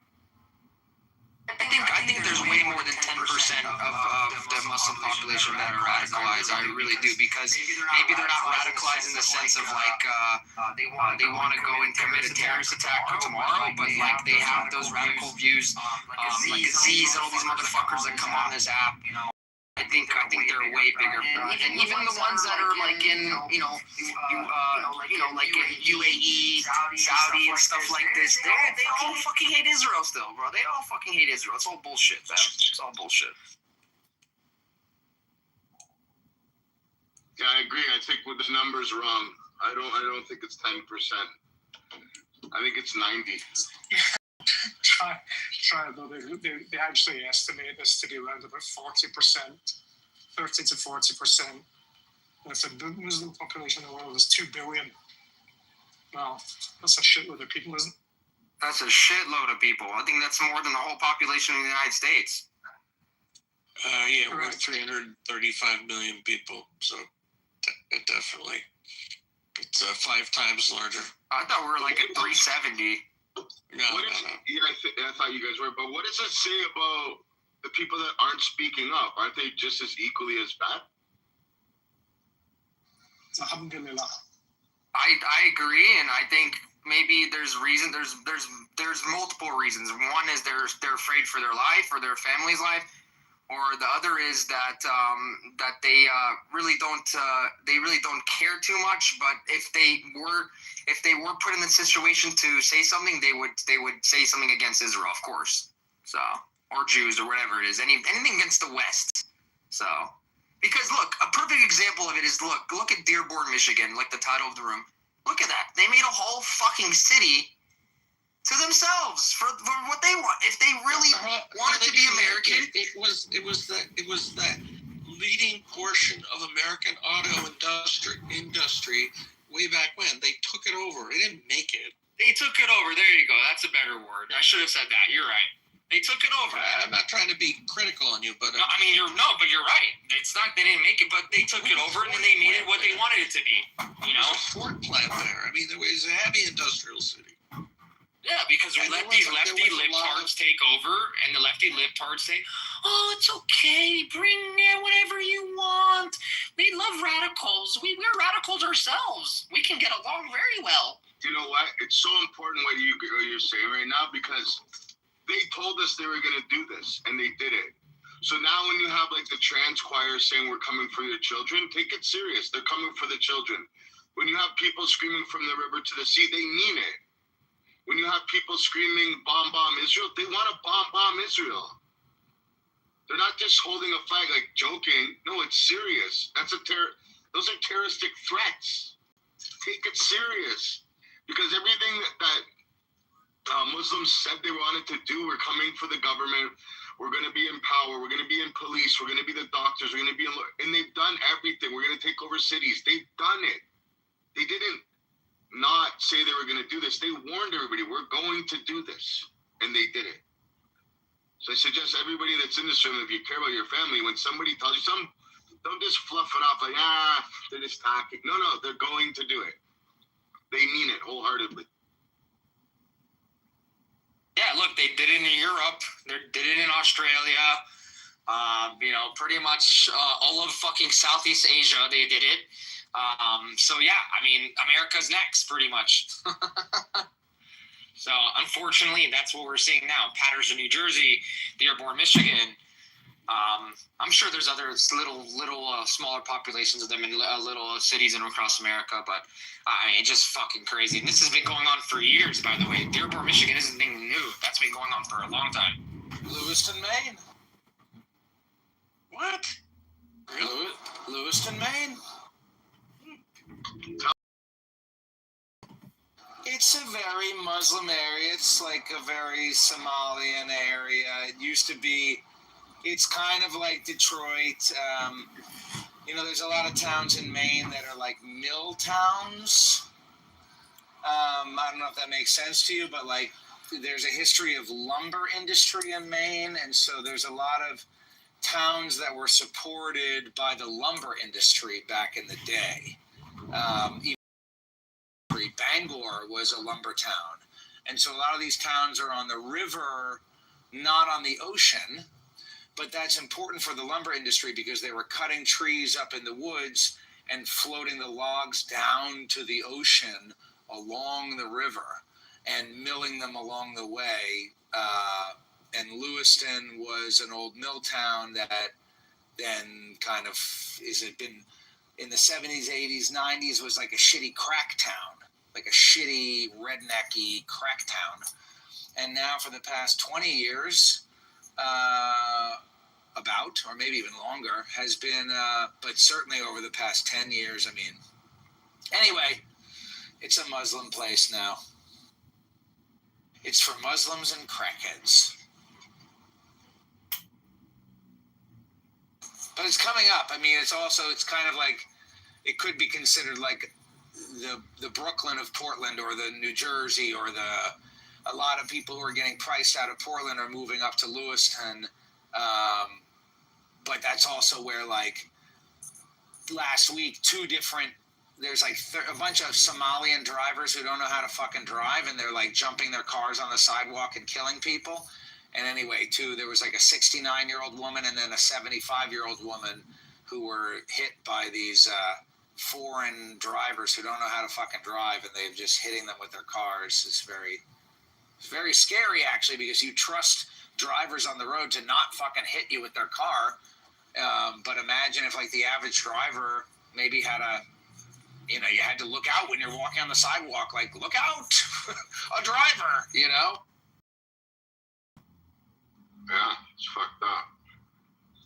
Yeah, well, you could thank fucking Biden administration for that, because they let in whoever the fuck came through the border during his 4 years as president. So, yeah, and we saw a lot of other things. We also have these weird laws that I think could be changed and updated. So, for example, there's one law that says that you don't have to take driver's ed if you're over the age of 21. So if you move here from Angola and you have an Angolan driver's license, you don't have to take driver's ed. You do have to have a learner's permit before you get a driver's license in the United States. But a lot of these people, like the two women who were just killed by these two drivers, both of them are like 35-year-old men, drivers, random guys, who have learner's permits as a 35-year-old man. And I think if you're a 35-year-old man moving here from Angola, first of all, make sure it's legal citizen, and if you're illegal, then get the fuck out. But even if you're a legal immigrant, you should take driver's ed, because you have to learn how to drive in America, not fucking Angola or Indonesia, because we drive with rules here in America, or we're supposed to at least. Yeah, right. In New York, they drive with rules. We're supposed to follow the rules. It's not like Israel with the beeping, with the constant beeping. Yeah, New York's not the same. New York's even worse than Tel Aviv. Even in New York, yeah, New York is beeping every fucking 2 seconds. 1 second. Tel Aviv. Yeah, New York is like the city of the whole world. So all the people, drivers from the whole world come and drive in New York City. And if the light turns green and you do not move within a millisecond, you get a horn honk. It's like, give me a break. Yeah, no driving in both cities very well, Tel Aviv and in New York. And trust me, New York is worse than Tel Aviv. Although I have found Montreal to be, like, in New York, North America, the worst place to drive. I just imagine. Jerusalem is actually the worst place to drive. Yeah. Concentrated. Jerusalem is the worst place to drive. Yeah, the infrastructure's... No, the infrastructure is good. The roads are great. Just people are nuts. Yeah, I just meant, like, there's also lots of turns and lots of this and lots of that. It's not like a grid city, so it's the drivers are just crazy. Especially the cab drivers.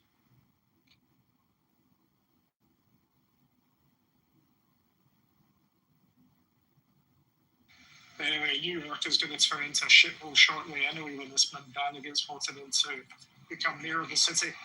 He just got the endorsement, the Democratic governor of the state of New York. Just of course. What do you think? Yeah, well, she's another reason to hate Kathy Hochul. Kathy Hochul is a piece of shit. She always was. She's a socialist, Marxist piece of shit. She is only doing this because she is going to run for re-election. Well, the thing is this, right? At least Stefanik has not announced her nomination yet, announced her intent to run. If Mandani wins, trust me, at least Stefanik will win, and she will become governor of New York State. There is no way that this can continue. This guy Mandani, by the way, has talked about in the last... In the last 1 week, Yakov, one sec. The last 1 week. Just I want that to be the map. His connection is bad, so I don't think he's hearing you talk. No, I can hear. Yakov. I'll just mute him and he'll listen to this. Listen to this. I had I sat with the Israel General Counsel of New York 2 days ago in his office in the city, and he was telling me the following: that they have been told that if Mandani wins, expect that the Israel Day Parade will not be funded or supported by the city in any way. What does that mean? It basically means and the city will not provide any security arrangements for the Israel Day Parade, which also means that the Israel Day Parade will be cancelled and will not take place in this coming year. This is Mamdani's intent. What his other intent is this. He wants to create a day-long celebration or mourning, whatever you want to fucking call it, of the Nakba. And he's really said this to host people as well, confidence. So New York City is about to turn into the biggest shithole in the United States. The city will go bust. And that's when people fucking wake up. But the garbage is not being collected. And the place turns into a shithole. And the streets are not being cleaned. And taxes go up. It's just it's disgraceful. It's a fucking disgrace. This guy's a piece of shit.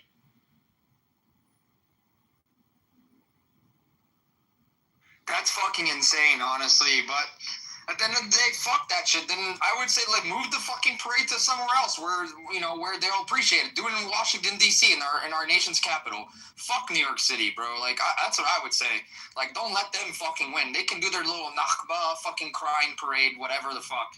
But, like, I would not let them defeat what, if you have somebody you could talk to about that, I would say move that shit to Washington, D.C. Fuck that shit, man. To Philly, I don't know, anywhere except fucking New York City. Fuck New York. Man, move it to Miami. We'll appreciate it in Miami. Here, we'll love it. And Floridians love it. Fucking New York, bro. Shit city.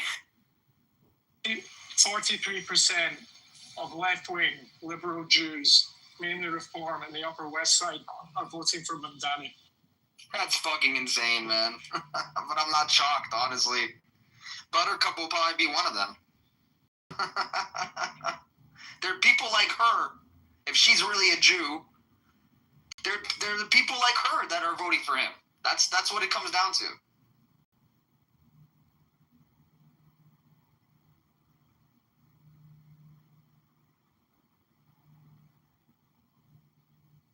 She's a lovely person.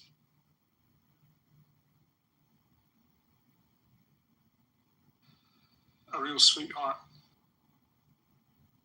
She's a buttercup. Yeah, right. I just texted you, Harry. All right, let me check it real quick.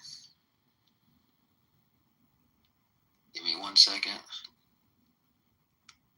By what we talked about, CB. Yeah.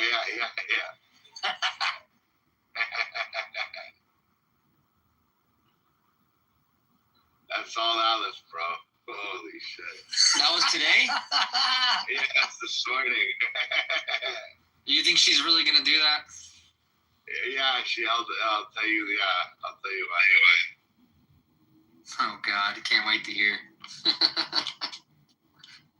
I think she got scared. There's something that she got scared about.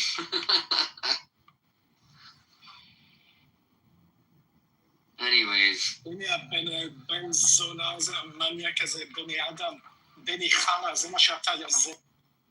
he Israeli?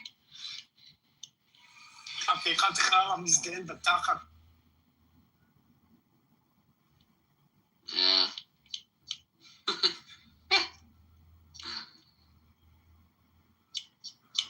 Ben Adam, come up to the stage. Talk about the title. Ben זבל. בן זונה. בן זבל, קח את הזבל שלך, תזרוק את זה במקום אחר.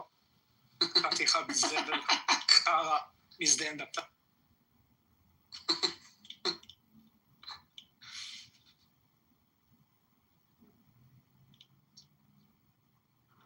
How do you say it? חתיכת זבל? Piece of shit. Piece of shit. חתיכת זבל.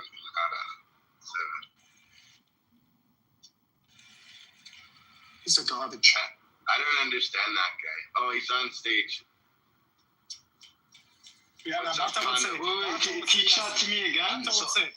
מה אתה רוצה יזבלה? מה אתה רוצה יזבלה? דבר כבר, מה אתה רוצה יזבלה? מה? כן. באת לך בין אלינו, באת לך בין היהודים עוד פעם יא מזדיין בתחת. I'm gonna wait until you get your emotions out. Oh, I'm not emotional, man. I see you know what? I'd love you to be opposite my face right now because I know what I'm doing with my fists. Yeah, I know. You're emotional. I get it. Emotional, yeah, you're emotional. The fact that you're even saying I'm emotional and you're bringing it up, you're the one that's emotional. You're a little gay man who can't control his emotions, shits on Israel and Jews all the time. You want to hear what he said? you don't even want to hear what he said 2 weeks ago with a different account. He came on and he pretended that he was an ex-IDF soldier living in America, and he can't get a job now because of what the IDF Oh did. my god, these people are psychotic. I don't have another account. Because he was part of a genocide. He said. No, You're a psycho, bro. You really take the time to make up a story like this, psycho? No, I don't have another account. Go and sit with your Arab friends. Liar. Yalla, oof, خفف يا زبالة. Where are you from? Where are you from, Benny Adam? أني من سوريا. No, you're not. لا مالو. I know you're not. من وين انت يا خارة؟ أني من دمشق. אתה מזבל, זה מה שאתה. So repeat that again. Zebel means shit? Yeah, you're a shitbag. Yeah. No, just teach me the Hebrew. Not teach you fuck all. Go learn it yourself. I'll be a fucking teacher. Yeah, you're my rabbi. No, it's like a teacher. Rabbi Aleph.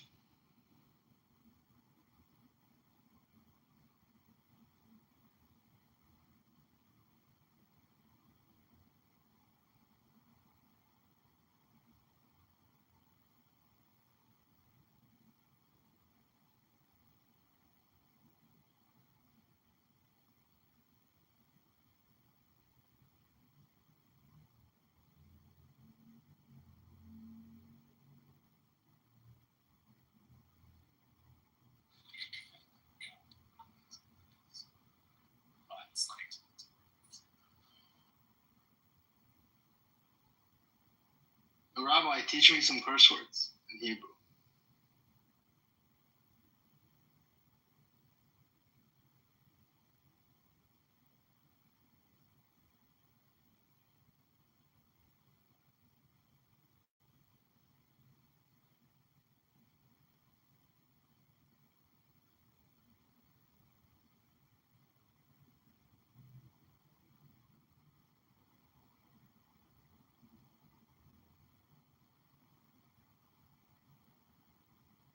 I couldn't believe it, the way he was going on. He was trying to act like so heartfelt. And there was a bunch of Jews in the room, and he's like, since I left the IDF, I can't even get a job. My family won't even talk to me. This guy is fucking despicable. Yeah, dude, I don't have another account. If I did, I would. You're a fucking lying piece of shit. Scumbag and a goof.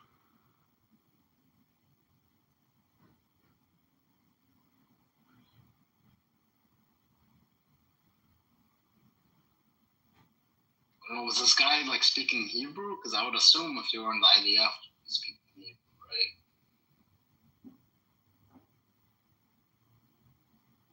I don't think anybody's talking to you, fucking loser.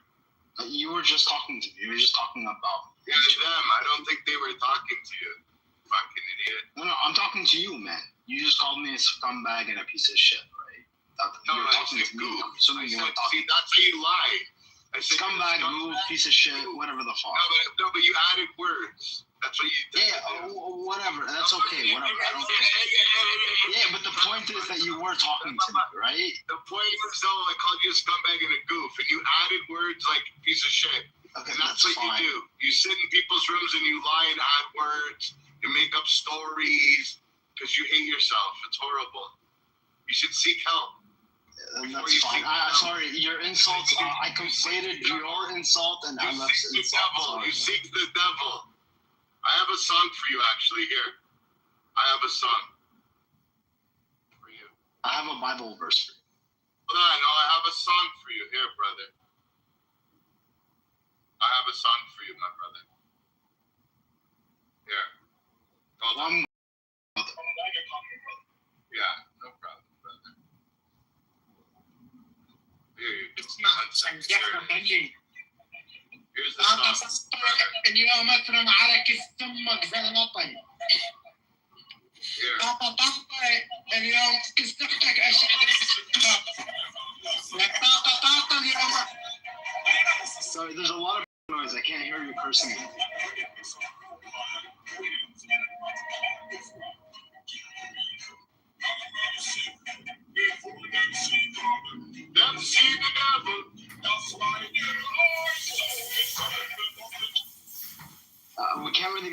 the lyrics. Sorry, bro. Brother. Just like you call me brother, I call you brother.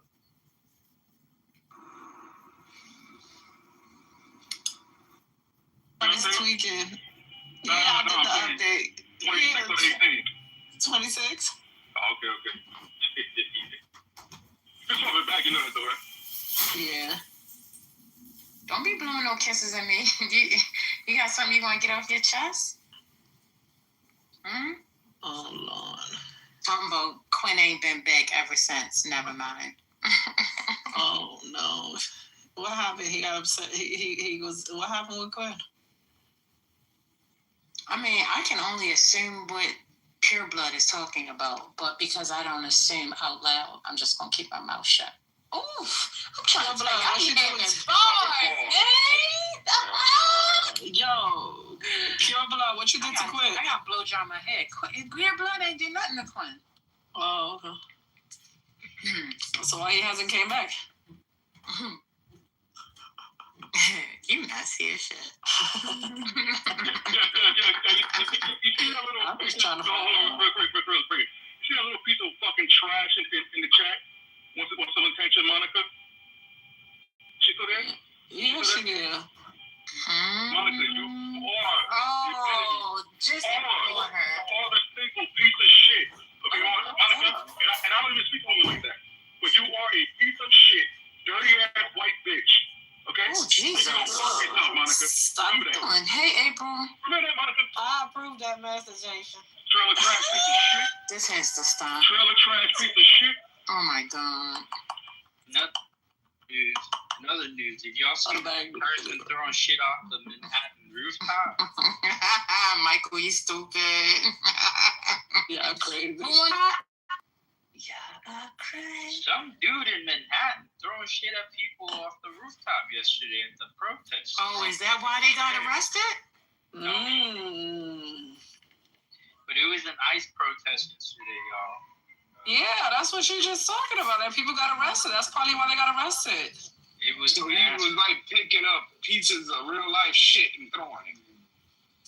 Telling you, this people.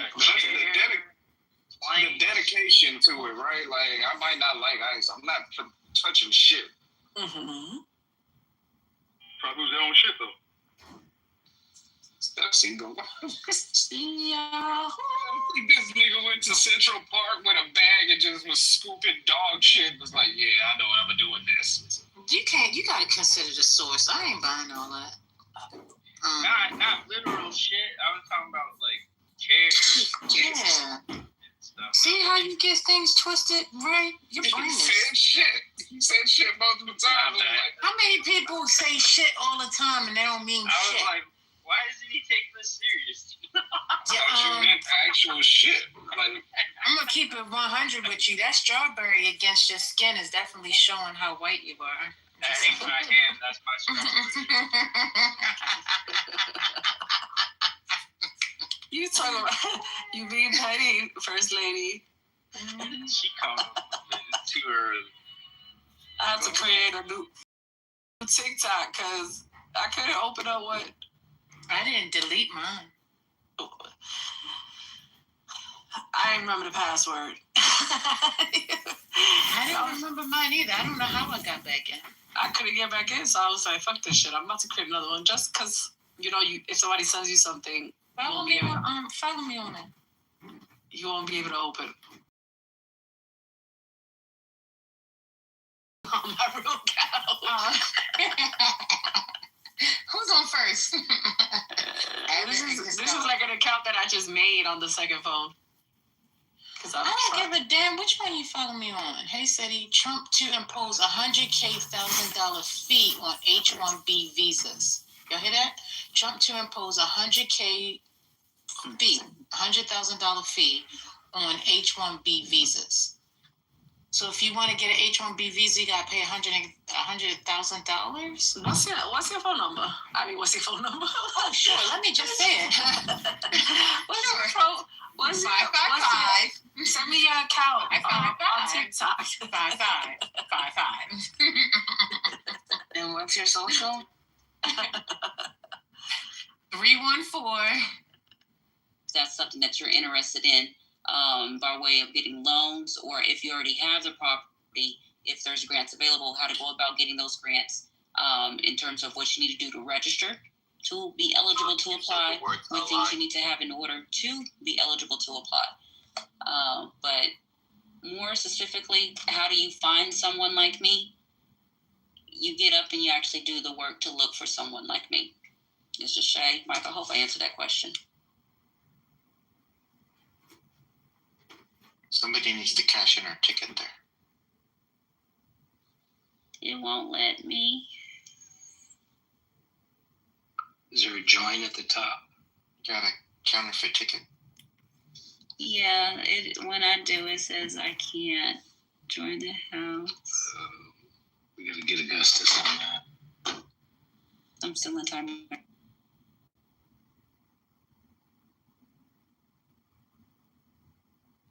Good stuff.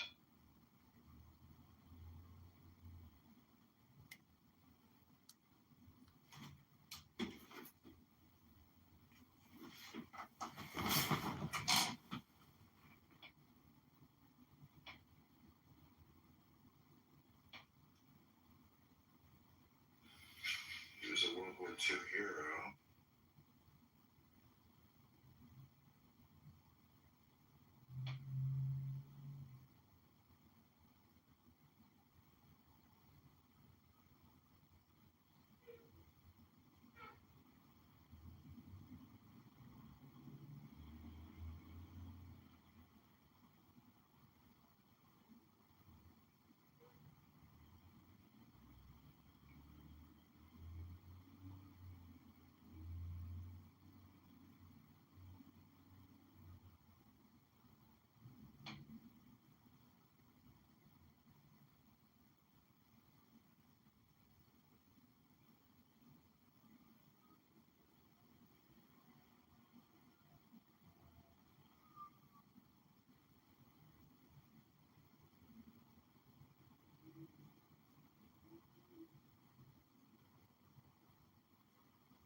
Uniqueness. You are unique. I know. Those are. You are unique, and everything about you is unique. I brought it up, man. You think I held back? The thing is, like, when you speak like the truth through like logical means and through like rational standards, they can't kick you out. They can't put you down because it's like, what's your refutation to that? It's coming. No. All right, we're gonna have to get together, at least have one or two. They're very productive. And time is spiraling fast, but they were excellent. So, Just one final message. Everybody's listening down there, and if you have not done anything, it's easy to get overwhelmed. But pick one thing. Just pick one thing and do it, and you'll feel better. And then maybe think about it again. Think about, I'm gonna print some map. Shalom. How are you? Oh, yeah. I know we have divorce and all that, but give me a pension, goddamn it. You want a pension? But yeah, for being a stay-at-home mom, sure as fuck.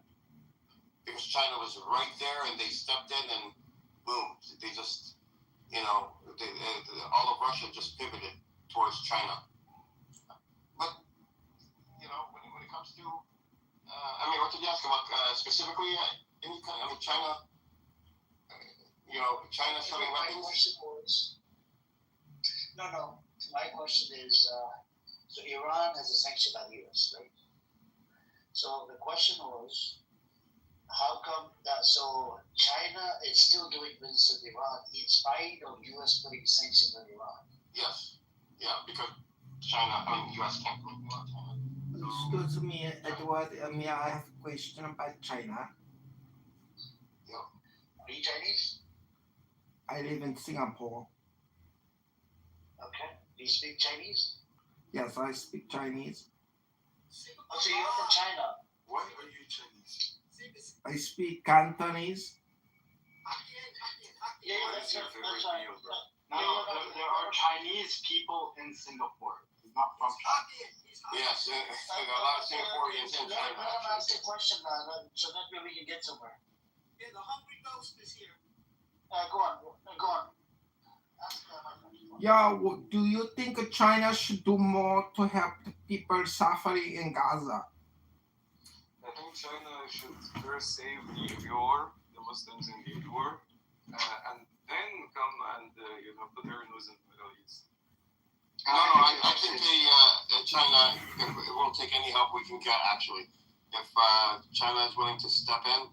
I do think, however, this is only my opinion, there's a non-zero chance, I don't know how large it is, that we may see some Chinese weaponry popping up in Gaza by Hamas. I think there's a chance for that, because it would make a statement. It would make a statement to the world. So how would China drop off the weaponry too? I'm not. Listen, it's been 2 years now. Getting real money. I'm not. They ain't gonna get the real money. There is not a tunnel running from Gaza to deep into Egypt. You can't connect it to it. There's no way. I don't think so. It has to be. I really don't think so. Because Sisi is. And Sisi doesn't have to be a part of it, but there has to be some way, or else how are they manufacturing all these weapons after 2 years? Yeah, because how about the report that Sisi's people were you had to pay them off to bring trucks in. Did you hear about that one? Right, you heard about that one. So Yeah. Right. So if they're taking bribes for that, you think they're not taking bribes for the tunnels? They must be, right? Either that or Sisi may be working with them. Egypt, it's getting more and more aggressive. It's been building up its military. Oh, me? I'm sorry. We don't know. Like, with Egypt's intentions, honestly, and Egypt is very good at deception, by the way. Look at the 73 war with Israel. They didn't see it coming. Egyptian intelligence is, one of the best, definitely the best in the Middle East, but one of the best. I feel so proud. That's not true. Yes, it is. No, you know it's not true because they don't get do anything, and they know everything. And they were able to foil a plot in Egypt of Israel trying to assassinate the negotiators in Egypt. Why don't China fly to Yemen with the weapons and deliver to Yemen and then take from Yemen to Gaza? Well, they've been helping Yemen. They've been giving Yemen the necessary Edward, I'm sorry, but Edward, how is that going to happen? Even if you tried to smuggle some weapons, right, through some ships. No, tunnels. I mean the ships to land on Sinai, in Murashash, or in any on Suez or anywhere. How are you going to smuggle them inside of Gaza? Do you know what is the situation inside of Sinai? Yeah, it's very chaotic, and then you have the Israeli military. But it's not chaotic. It's full-fledged military. Like Sinai right now is a military base. You cannot just walk 2 meters without a checkpoint.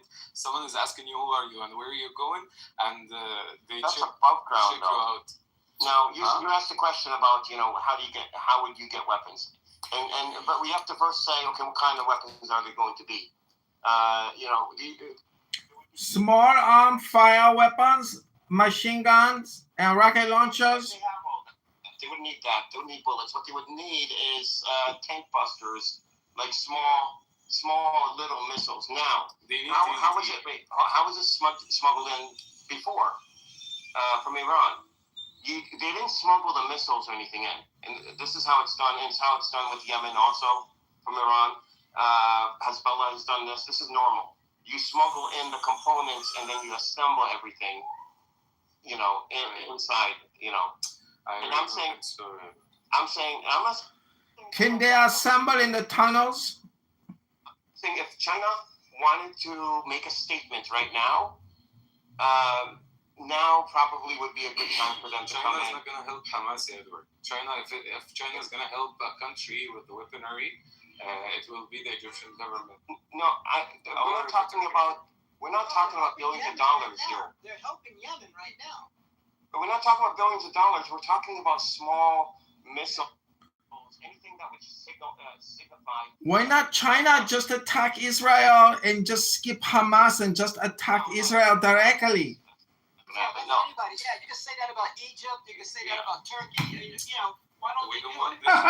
this war, come on. Why would we want this war? Why would you ruin our? Don't fly the drones to Gaza. Just fly the drones into Israel. Exactly. No, that's not going to happen. Exactly. I agree with you. Well, He's right. Okay. Well, listen. I'm not saying he's not wrong. I'm saying, it's not realistic. What's realistic and the way China generally, and you're from Singapore. I mean, you can tell me if you agree or not. But China is very subtle. It's very Wait, hold on. He's not Mandarin Chinese. He's No, I speak Cantonese. Wait, hold on, Zero. That's not the point. That's fine. You made a point because he's Chinese. I didn't say he's Chinese. I said he's from Singapore, so he knows China. No, I live in Singapore, but my family from Beijing. You're gonna say stuff on Hokkien does not like the Mandarin. Okay, we're not doing politics. It's not relevant. What I'm saying here is. You say because he's Chinese. He's not Chinese. Never mind. He's not Chinese. My point. I am from China. My family from Beijing, but I live in Singapore. Okay, it doesn't. Honestly, it doesn't matter. Don't worry about that.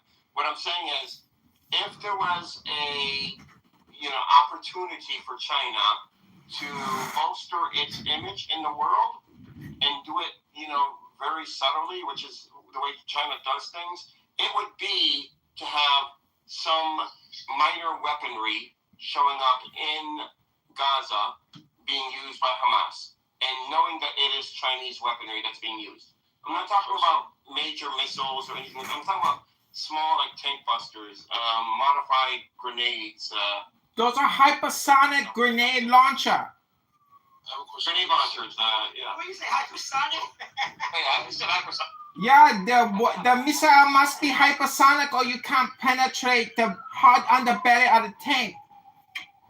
No, it doesn't have to be hypersonic, but yeah, but that's homegrown. They make that themselves. They do, but they need TNT for it. What if they have TNT? Yeah, don't they use unexploded Israeli bombs? Yes, they have probably 20 years. They have 20 years worth of that. Exactly. Yeah, they call it return to sender. Yeah, return to sender is what they call the project. Because it was American, it was their bombs that were unexploded, and they used that to make the Yassine. But imagine Yassines that are maybe more capable, but they're Chinese made, and they'll be obviously Chinese made. So would it be Yassine? It would be Yassine. Why not bring the weapons in from Doha in Qatar? Qatar, where the Palestinian negotiators recently were murdered in their building in Doha. No, they didn't kill any. They tried to. Noah. Yeah.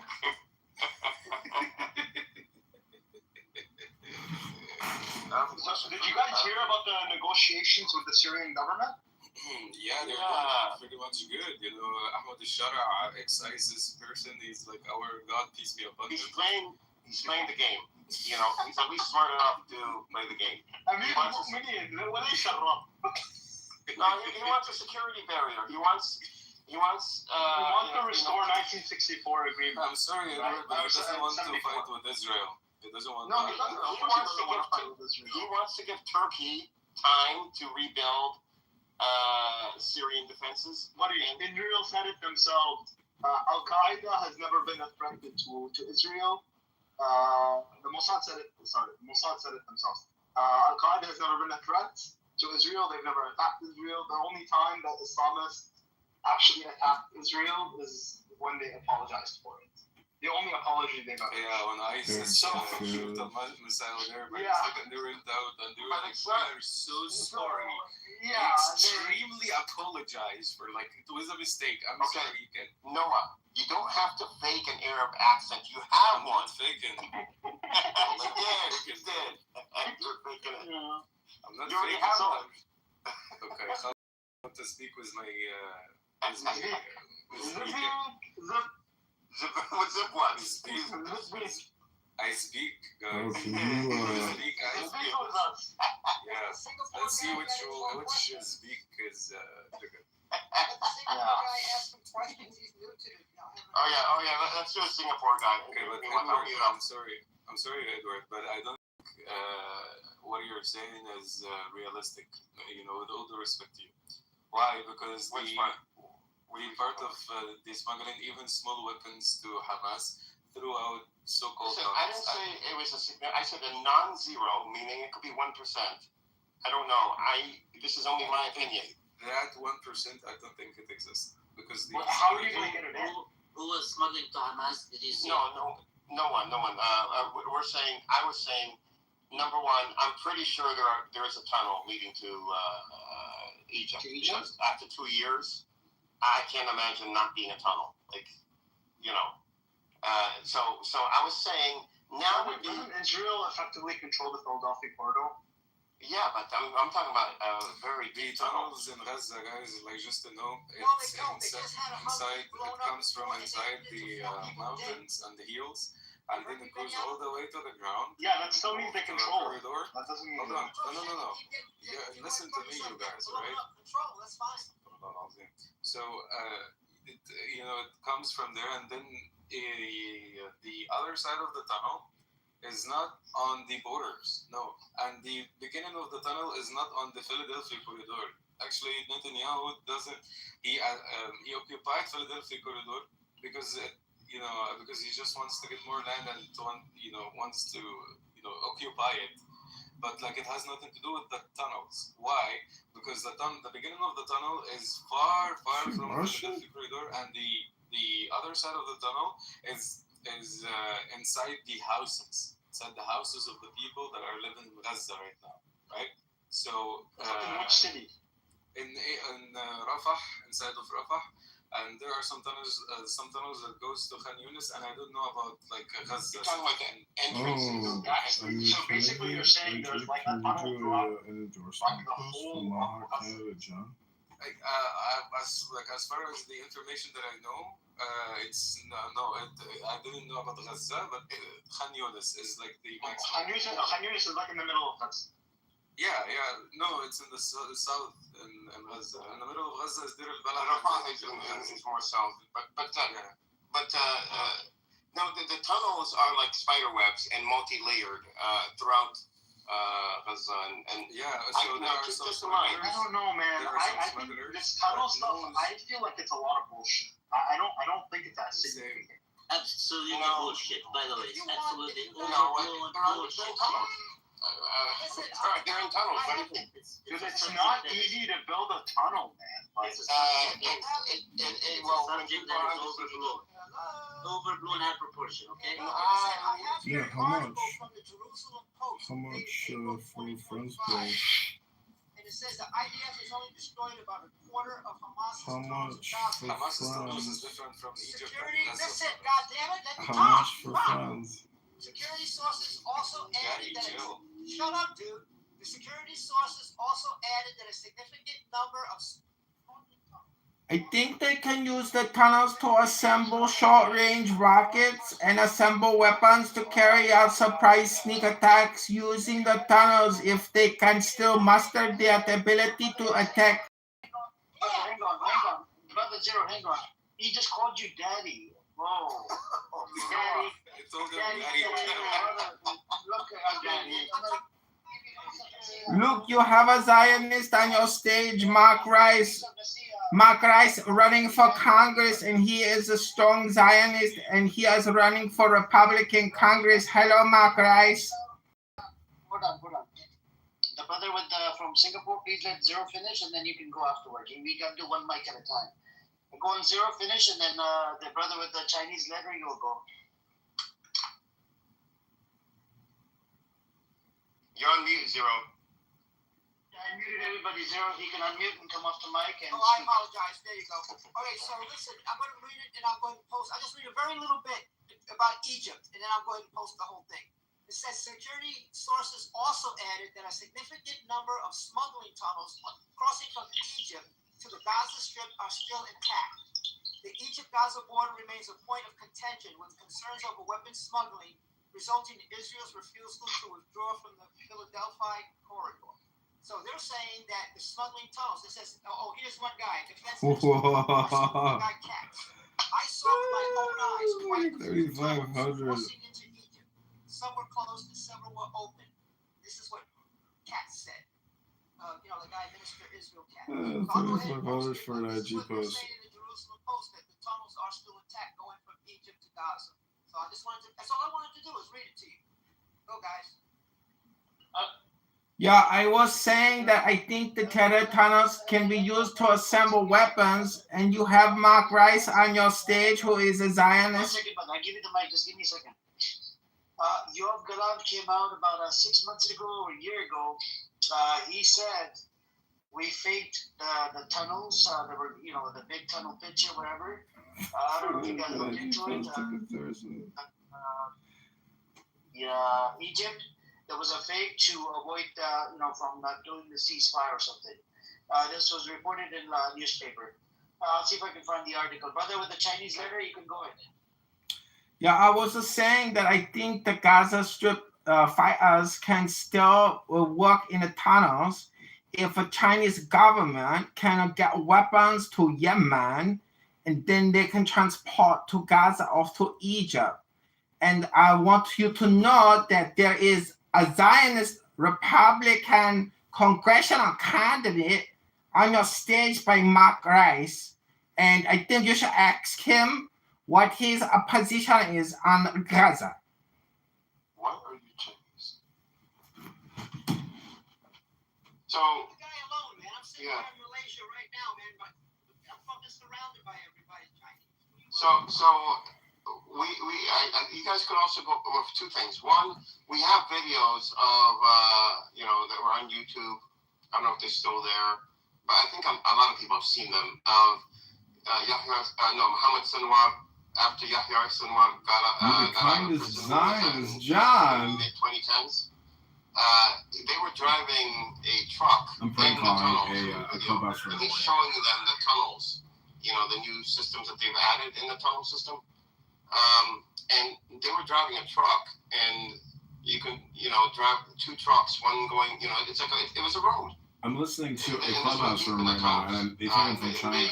There was at least one video that was leaked there.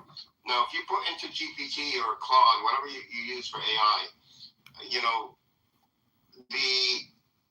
the current technology that Yeah, they can use AI to figure out smuggling route for the weapons. let me just finish. The current technology that we have, we could only penetrate the ground like 20 or 30 meters or something like this. And the Hamas would have known what the state of the current detection technology would be. They would build most of their tunnels deeper than that, and they can because of the soil composition. It's sandy, it's very uniform, and so it would. And to reinforce the tunnels, you would need cement, and I can't for it would look like 35. rock from the surface because it would be a very blurry image. So you have that, and then now you have the destruction of Gaza. All that, metal, all the, No, I can't for I you know, can't for cement, 200. everything makes it impossible to see in the ground, unless you're clearing areas like the roads or whatever. I can't But for 200. otherwise, it's nearly impossible to see or it is impossible to see what tunnels are, even if they're close to the surface. But you can put this in GPT. I mean, that's what I did. That's why I learned about it. Yeah, I'm just saying that as I see the tragedy happening, I can't understand why the Chinese government isn't spending more time and money to bring peace to the Middle East, and if that means giving more weapon to the fighters in Gaza, then do it. Find out how. No one disagrees with me. I think we'll see something made in China popping up in Gaza. They used the cornet. But I think that's Russian, isn't it? I think that's Russian. No, but it's been modified by the Chinese like over 10 years ago. So. Oh, okay. Yeah, the problem with Why do you call cornet? They use it once in a while. Yeah, once in a while. Yeah, you can't really use them because Gaza's so small. It's hard to use them. Well, no, but you also need them to take off, and you need I'm pranking them. They know who I am, but they don't know who I am under this profile. They think I'm from China. It's so congested. We forget how But they blocked me out of the room because they don't want me recording them discussing terrorist promotion. And dropping it right in the hatch, like they just did. They just killed 4 soldiers. It's a live stream audio. But I mean, It's in Clubhouse. Like the howitzer, like artillery. It's an app called Clubhouse. This house is called Amir's Room. It's called Israel on Trial. Sanders drops the G word. It's hosted by a terrorist promoter called Amir and Edward. Edward lives in Dearborn, Michigan. Amir lives in California. It's adaptable. They've been reported to the FBI multiple times. Again, you have to carry them around. I don't think so. 80 yards out. Stealth? Would you ever be interested in like having a conversation with this? There's usually that is true. That is true. Yeah, Edward, what you were saying about the tunnels, I still think it's bullshit. In order to dig that deep, Yeah, I join every space I can. I'm not, I can debate the worst and most horrific anti-Semitic, Jew-hating scumbags I've ever heard of. There are some truly deranged people out there. So if you dig too deep, you reach water. And in order to get water out of tunnels, that's a very complex. I live in Chicago, but I'm running a And I marathon. doubt they have the skills or the equipment necessary. No. They did just that though. They have that. They have It's crazy what's been going on there over the last, I have never seen more Muslims in one place in Illinois than when I go there. And I felt like a minority here. It's really weird. But, I follow a lot of this stuff, though. I don't know. I think shit. It's not just Dearborn. We have some bad stuff all over the place, but it's nice that people are finally willing to talk about these issues now. Oh, I mean, since Obama, since 2008, I mean, Muslim immigration and Muslim visas and refugee status exploded. I don't know what the true number is, but I would say it's easily 1 million people. I don't know. I don't know what the true numbers are. I don't know if anybody does, but I can go to my local park and there's fully clad burqa women with multiple children running every single time. And it's like that all of a sudden. There's all these little Islamic pockets all around the country. And, well, you can thank the fucking Democrats. That's my opinion. Yeah, I really hope visibility because the rest of the state will be fine. The suburbs were fine. Chicago just needs to get their shit together because this is starting to pour over and it's getting insane. Well, everything is we live in a clown world where there's 60 million completely brainwashed liberal, socialist, Democrat, Marxist, communists who are so radicalized that there's no ability to actually commune with them unless they're willing to join you in a book club. So all I can say is, be courageous and have bravery. I mean, yeah, I've been trying to do this. I really wasn't involved in any of this stuff until October 7th. I was just living a normal life. And then after that, it's just everything on the internet. So I had to learn about all this shit. And then once I learned about this shit, I looked around, the state of Illinois, and I'm like, what the Well, it's like a mind virus or a Tourette syndrome. And that's why I say if people aren't willing to join you in a book club, then they're just insane psychopaths on the index and politically completely, antisocial. Timmy, welcome to the room. What's up, John and John? I'm thinking I'm going to show my age, but I feel like this is kind of like hey, my name's Larry, this is my brother Daryl, my other brother Daryl. Hey, if you get that one, or did I show how old I am? What movie? Is that a movie? It's a Bob Newhart show back when we were really young, or maybe not older than 43. They had these local townie handyman that were just completely fucking useless. But the guy would always introduce himself. My name is Larry, my brother Daryl, my other brother Daryl. And in Illinois, we're not seen by Democrats that credibly. Yeah, this Republican, Democrat, conservative, libertarian cultural divide has always been there, but now, the amazing thing about social audio is from like an observational psychological perspective, or even just like studying psychopaths or sociopaths, people try to get back to the center and try to maintain their peace and calm after making homicidal ideation and death cheers with Oh, you mean why do we got to talk about 5 minutes ago? That's not the person I am anymore. You types of responses from shit they've done even like 6 years ago or 3 years ago, let alone the Charlie Kirk stuff. Yeah, nothing's new under the sun, and everything that has been said has already been said. So, I record everything I do on social audio. Like, I have over 25,000 YouTube videos of Clubhouse rooms, which is a lot of effort discussing political topics. And the most psychopathic, happen to be gay black men. They seem to be the most dangerous in their rhetoric and, literally homicidal ideation all the way, extreme violence, insane communication. So I'm just saying that.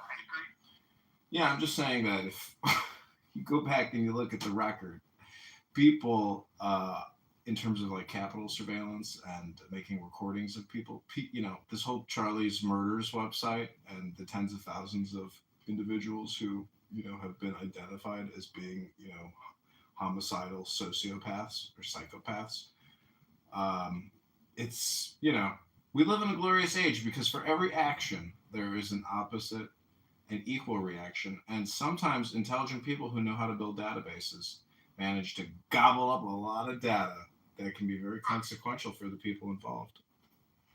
Sounds like, what if someone had a list of all the billionaires' private investment offices and their banks and lawyers from 2009 and 2010?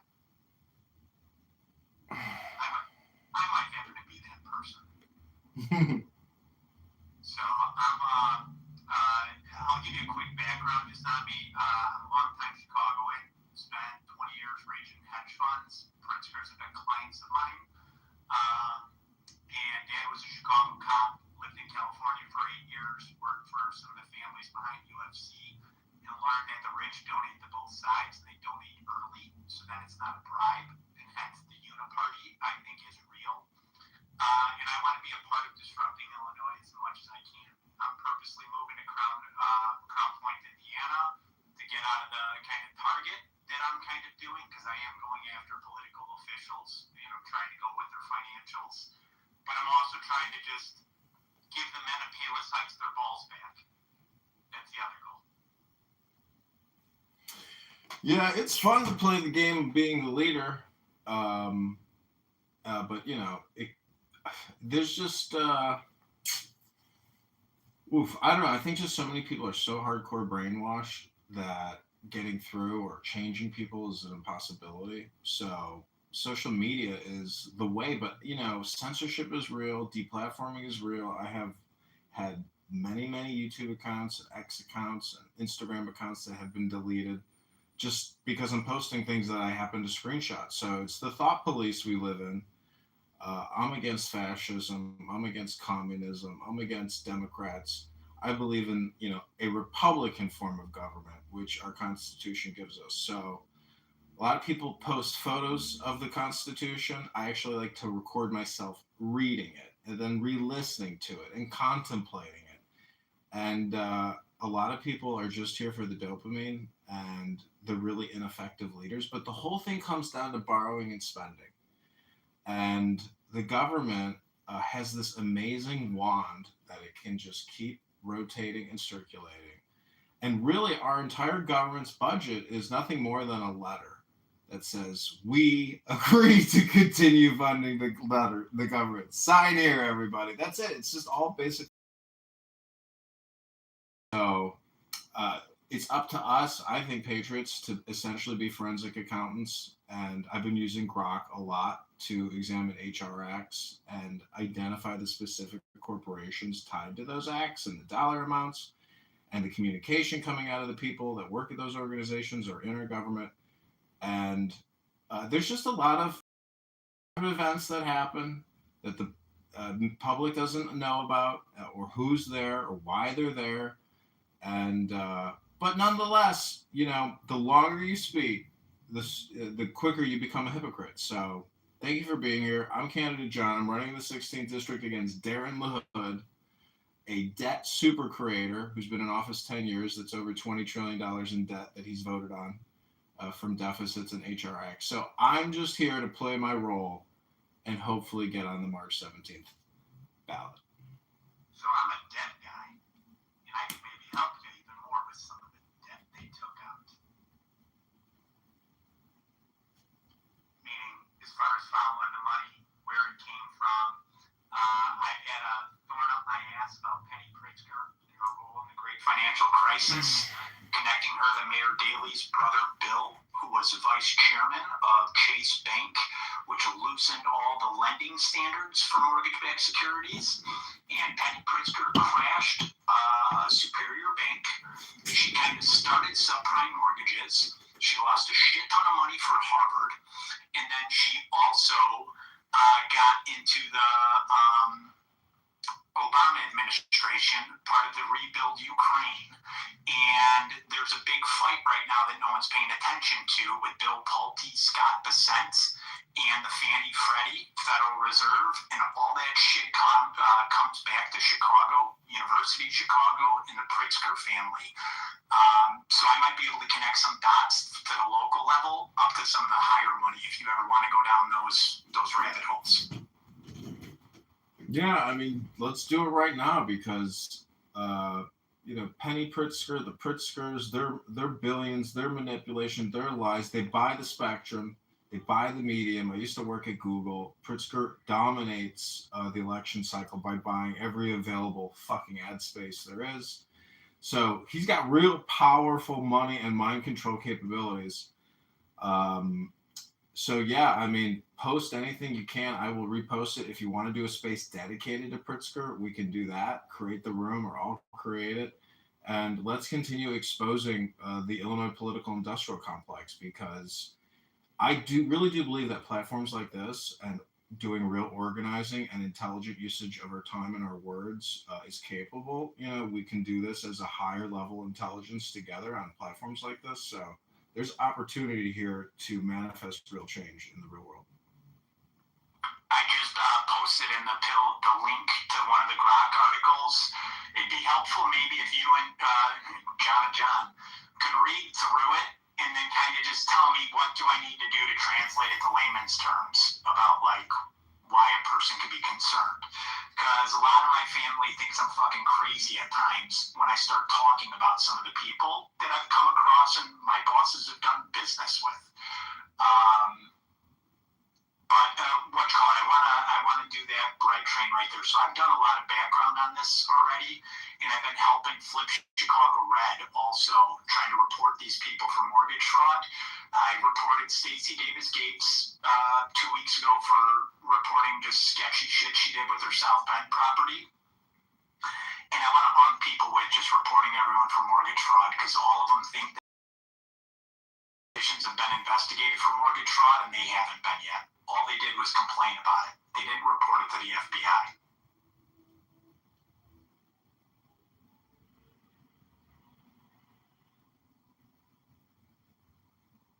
I will definitely read through it whenever I get a chance here, and I will give you any notes I can think about for it. Yeah, anything.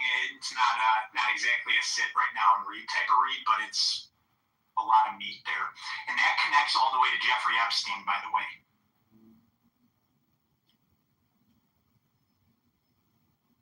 Yeah, you know what? See, what upsets me about people who only attack Israel is that there's 100 other countries on our list of State Department beneficiaries that we shouldn't be giving a penny to. But if I was to give $1 in international expenditure, it would go to Israel. In my opinion, I mean that would be my number 2 choice in the world. Maybe Canada, because they're our neighbor. We should be best friends with our neighbor. But I'm not anti-Israel. I do, support Israel and in their fight, to end terrorism in their lives. So that's my. At the end of the day, you just gotta remember there are a lot of Jews don't like when you say it, but there are more Jews who live in America than in Israel. And amongst all countries in the world, Israel, as small as it is in the top 5 for the amount of American citizens living within the country. So, I don't know, it's weird that these people try to separate these two countries. You got to bring it back to the money always, because the problem I find, I'm Catholic, and I watch people get into it all the time, and I almost get accused of being anti-Semitic at times. It's the rich global elites, period. The first thing people are taught when they get their big chunk of money is wealth preservation. First thing they do when they get a business and it's going well, they focus on wealth preservation. Black, white, Irish, Jewish, Catholic, Christian, Muslim, anything, it's all the same. And we're in a fight really with London international banks, and they're choosing all sorts of other weapons like Islam, liberals, things like that to divide us. But at the end of the day, it's all really international finance. And the global elites have gotten their kids into politics just like back in the times of the Roman era. You put one in the sword and one in the cloth. Well, you put one in government and you put one in business, or you put one in government and one in healthcare. And people like the Pritzkers sprinkled a lot of money to a lot of Jewish foundations, which then I see that as like a terrorist approach. I see that as no better than the Hezbollah terrorists hiding amongst the villagers. They're trying to attach themselves to innocent people that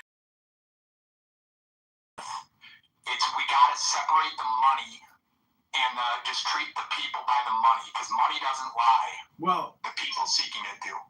I guess my question to you would be: what is your strategy? What are your goals? So my strategies or my goals are to get my friends back.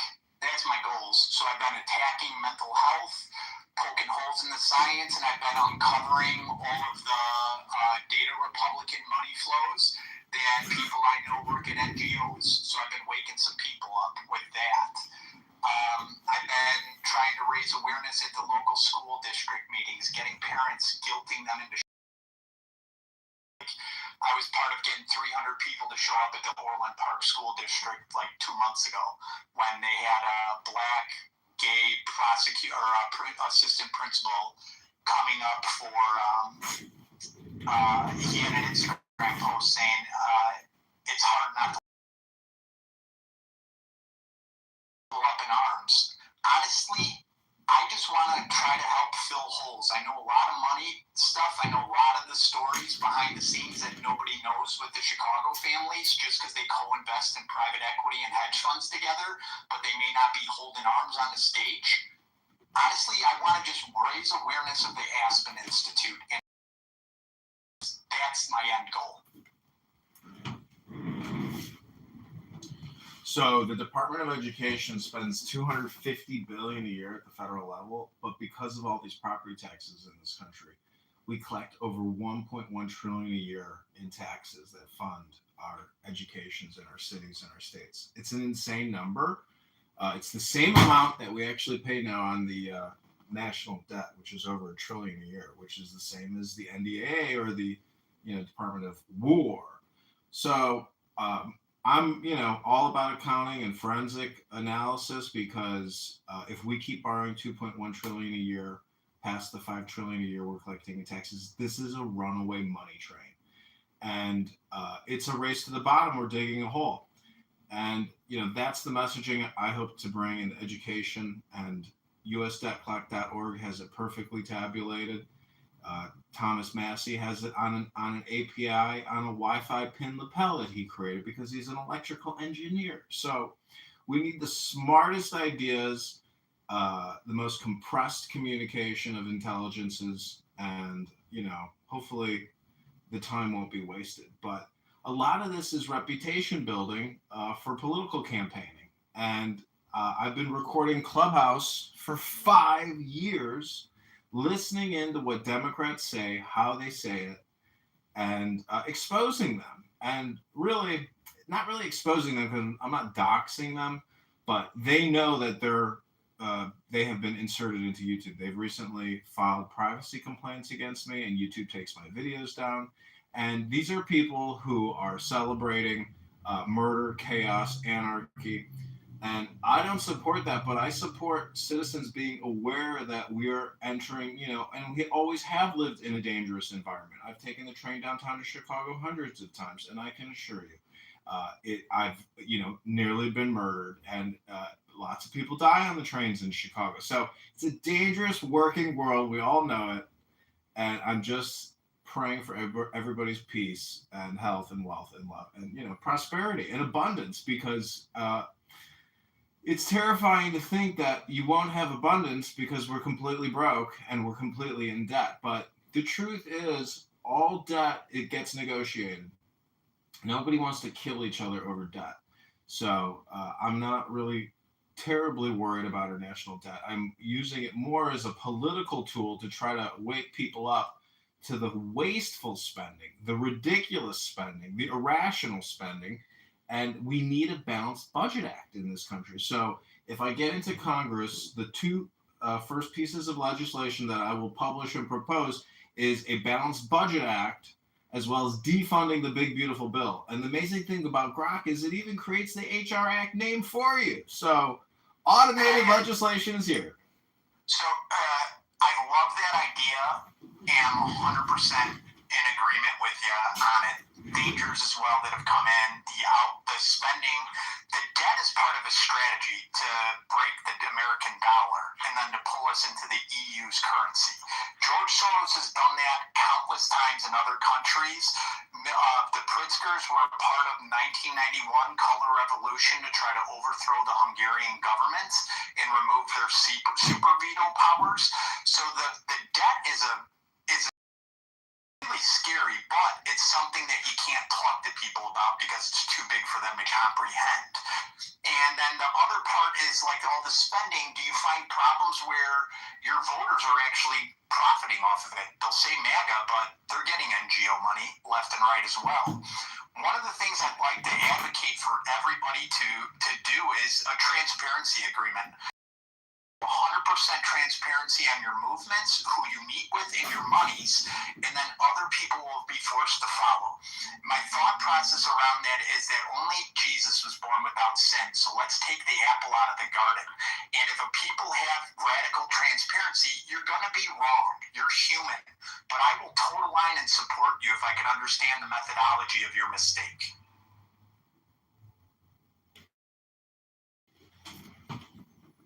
Well, I'm past the point of asking questions because really, I mean, I've been following, ever since Elon has purchased X, it's been an incredible amount of information that comes through, and blotting out the darkness of MSNBC and CNN and Fox News, really claiming your time and becoming subject matter experts on the major problems in America, because it's just so vast and unfathomable that Jasmine Crockett, that Rashida Tlaib, that Ilhan Omar, who committed fraud, can't be arrested. Untouchables.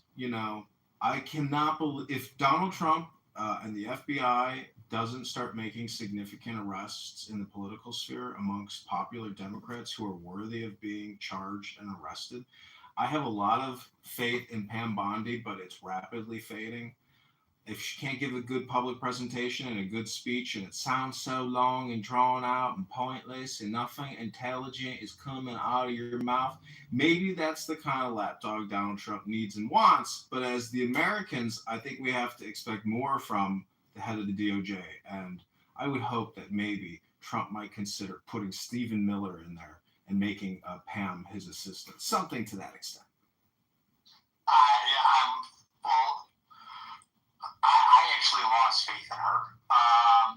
And I'm in agreement with we need stuff to start happening again. Stephen Miller is perfect for that. You need to be bulletproof in that job. Agreed. Can I just say one thing?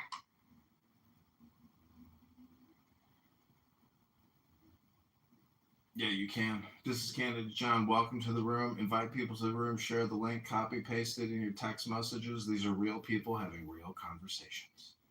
I agree. And we all need to say, Hail Hitler. Well, you may worship the devil and Satan in your life, sir, but I pray for your peace. I pray for Hail your joy. Hitler, nigger.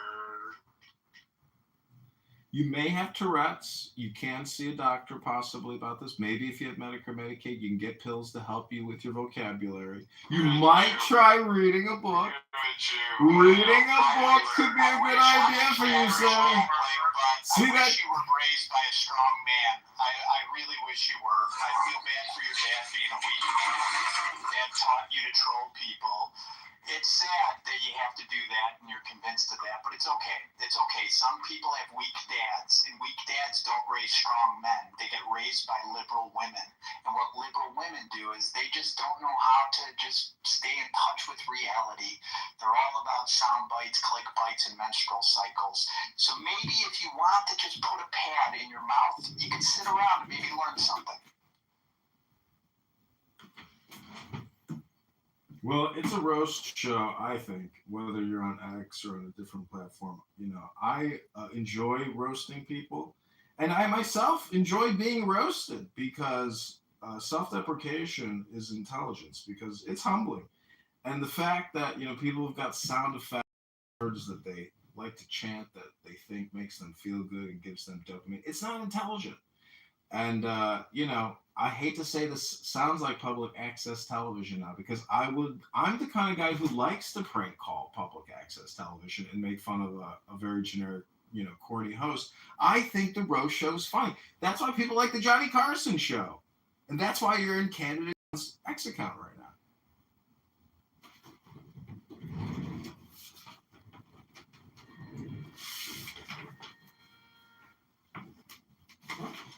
So, it looks like we lost our visitor.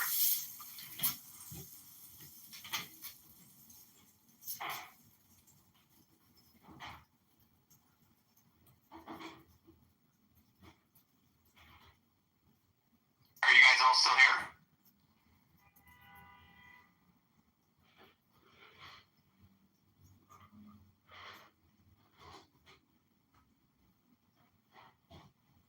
Yeah, I can still hear you. All right. Well, John, maybe it'd be awesome just kind of hear what you need right now, I guess. You need signatures. What else do you need? Like what type of grassroots stuff could we do to help you? The other thing that I'm curious about too is I would love to hear if you've got 5 years of Clubhouse recordings and conversations. What type of systems? What type of processes? What type of repeat bad actors do you see? Because, like, one of the things I was just kind of thinking in my mind as you were saying 5 years, I'm like, oh, you must have seen lots of hand gestures, brand new teeth, and thick black framed glasses. That seems like, you know, the liberal starter kit whenever I see them press conferences. But yeah, we'd just love to see kind of some of the systems that you've seen or the repeat things that they're using against you. Yeah, I have been relentlessly recording, and I've had, 30 Clubhouse, 40 Clubhouse accounts over the past 5 years get deleted by Clubhouse. I've had at least probably 5 to 10 YouTube accounts get clipped. Dozens of Instagram accounts get clipped, but I just keep recording these people because, I'll go into the room and I'll say something or I'll put something in the chat, and I'm raising their herd awareness in a way that they know that people are recording and publishing them. They think they have presence, but the post analysis will show and proof is in the pudding. When you watch these videos of people having conversations, they're completely wasting their time. Nothing intelligent is being said. It's a struggle session. It's a TDS struggle session, or it's an Israel struggle session, or it's a narcissistic, egotistical glorification of themselves. I mean, but nothing is new under the sun. Everything that has been said has already been said, but in some other psychotic way or with regards to some other stupid category. So proof is in the pudding, and our ground game is very strong right now. We're crushing it in signatures. We're at 530, probably will be at 700 by Sunday. So I think we can get to 1,000 signatures plus, and we will present the Illinois Election Commission with a thick stack of petitions signed by real people in Rockford, real people in Bloomington, real people in Peoria, unlike the Republican GOP, who will print out their petitions and probably just copy people's signatures because they don't actually do any real work to get these signatures. They may go and have it circulated and get the real signatures, but they will challenge every single signature that I present to the Election Commission, and they will make me, the candidate, go into their own database and search out that signature, that voter, and defend their challenges. And there's multiple challenges for every signature. And it's me, one person who at the Election Commission has to pull out a laptop or my cell phone and do the searches real time, put it on the big screen TV. It's an absolutely ridiculous process to get on the ballot. It is overly complicated, overly burdensome. It is ballot access tyranny and traitorship. And the people that have challenged me in the past, it wouldn't surprise me if they were dick-sucking faggot pedophiles, and I'd be happy to say that to who I'm thinking of. But they are some of the most crooked faggots I've ever met in my life. And now I'm not saying I care about how a person has an orgasm or makes an orgasm with somebody. That's how somebody wants to do it in their private lives. But I'm telling you that some of the people that I've had to deal with in Chicago politics who have challenged me personally, made me sit there for 6 to 7 to 8 hours, are 100% dick-sucking, anal-ramming faggots. And I hope I get to see their faggot faces again as I get onto the March ballot. And I hope, I'm not going to say who it is, but those are my thoughts for the day, gentlemen. I don't disagree. I joke around. I'm a liberal's worst enemy. I'm one of 5 kids. My dad worked for the city. I got into the hedge fund business. I have 2 siblings that are gay. One is a gay guy, has the mind virus, living in Boston, and my sister lives in Omaha, and she's common sense. And I use that word like I did in the 80s and 90s, and I continue. And I say it the same way I meant it back then, so I'm not offended by it. What about on the election? Is there anything, if we've got a little bit of a larger footprint, that we could get, maybe awareness to some of that election fraud? Can we get eyes on that maybe, if you know some of those things? I've published it all. I have all the court documents. They took me to court twice. Stella Richards, the 45th Ward committee woman, never showed up to court. They sent some scumbag greaseball attorney and his scumball greaseball son who intimidated me and threatened me and insulted me. I recorded it all. I filmed them. I took photos of them. I published it all. I don't have much of an audience. I can regurgitate the posts. You can read over all the legal documents. You can read over all my legal responses and motions. But at the end of the day, all that matters now is getting as many signatures as humanly possible to present the Illinois Election Commission for the 16th District against Aaron LaHood. And we are getting there. Obviously, more money would be great. because then I could hire more people in Peoria and hire more people in Bloomington and have one person every day trying to get 100 signatures. I mean, getting on this ballot and getting through the challenges is a monumental task.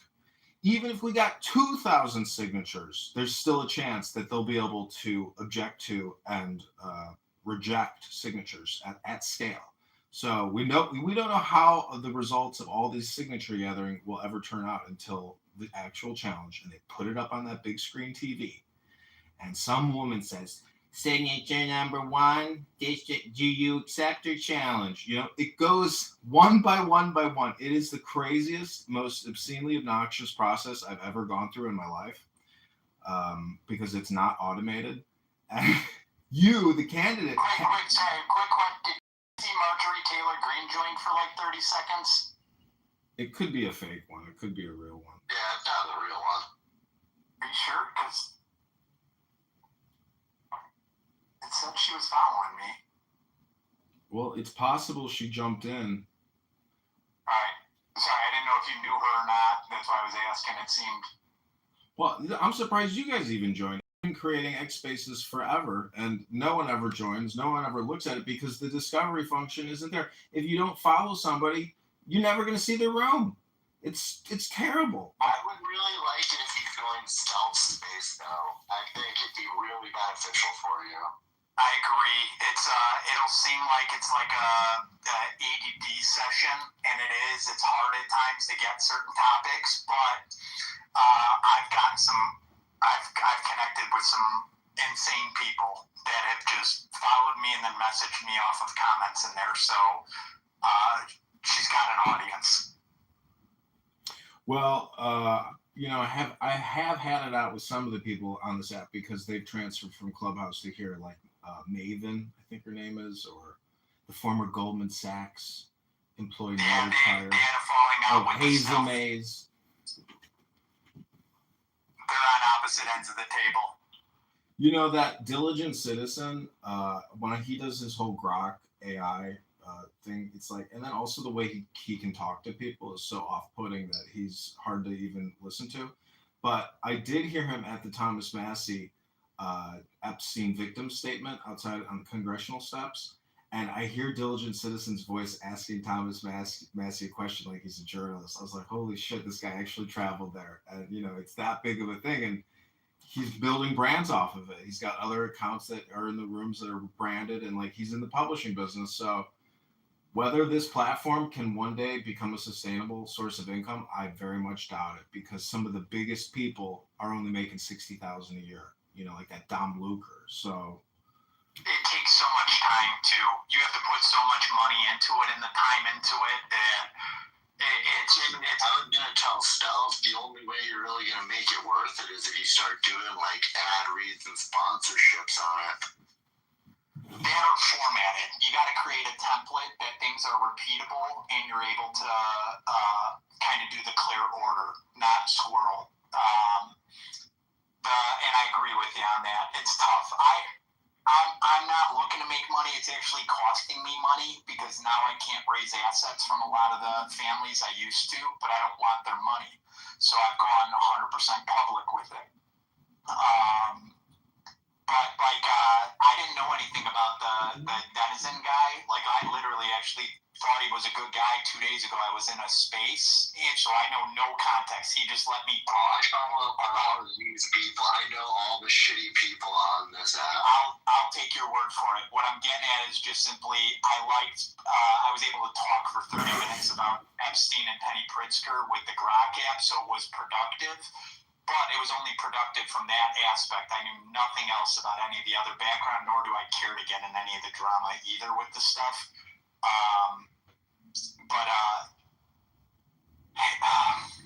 Yeah, you're right. You're right on it because he's got to do a whole bunch of other crazy random shit. You can't just do the cause and make money.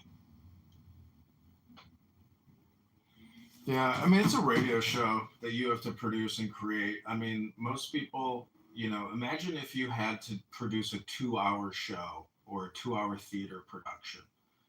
It's a lot of energy and a lot of work, you know. I mean, I was a theater actor in the 7th grade. I played FD. I mean, it's a lot of training and work to, and then all the state.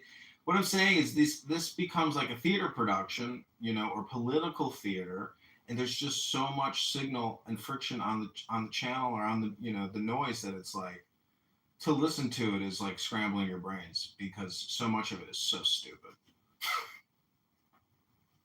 And the other thing that, depending on who you're talking to, there's micro and macro views. And that's why I always try to focus on the money, because the money always connects to the macro view, and we don't realize we're fighting the same enemies in the western suburbs and in the city. Chicago Teachers Union is tag teamed with whatever unions are out in the western burbs. Or we've got white people thinking black people and Mexicans are taking their rights or their jobs when they're not. It's the illegals, and then they're creating these complex processes or policies. That actually would be awesome. Actually, it would be awesome if we did laws, policies, and procedures, and we started educating people on what's the difference between a policy and a law, because so many people follow illegal policies. I just want the roads fixed and the tollway system to be done properly. But that's money laundering right off the bat. The roads, they could just simply pave over the roads for a fraction of the cost every year before doing major construction. And they're able to launder money paying inflated values for cement, paying inflated values for this, that. There was I think it was called K-12. It was a road paving company in Illinois.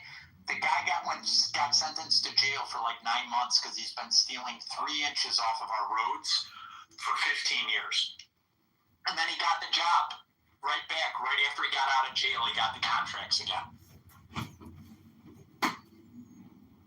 Yeah, I mean, priorities have to be set. And what's amazing about Grok is that, I told you that I'd like to put forth legislation to defund the big, beautiful bill, but I started just by individually defunding corporations. So I'm a former Google contractor, and I can tell you that it's amazing what you can do with Grok. You can defund Google, you can defund Apple, you can defund Pfizer and have Grok AI write the HR Act for you and even label it and brand it and market it and create 10 bullet points for you. So our legislation can be fully automated to reverse what we're doing.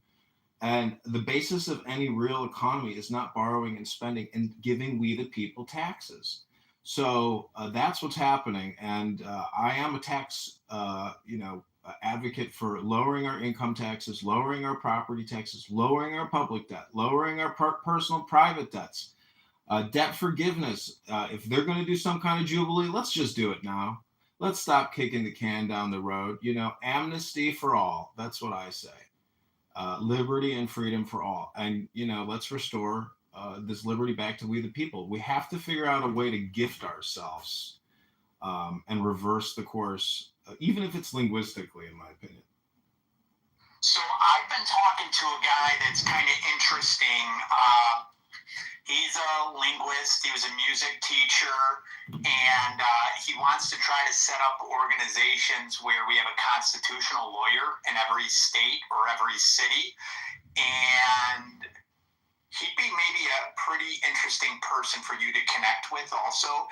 He wants to bring the arts back into schools. He wants people to start learning Latin and the Constitution again. And it seems like all the basic fundamentals that they erased from the children. And that's why we got zombies, is because they weren't brought up on the basic fundamentals to give them critical. Yeah, I thought about creating some kind of website where you would pay people $1 a minute to read the Constitution and record themselves doing it and then submit their upload to get their $1.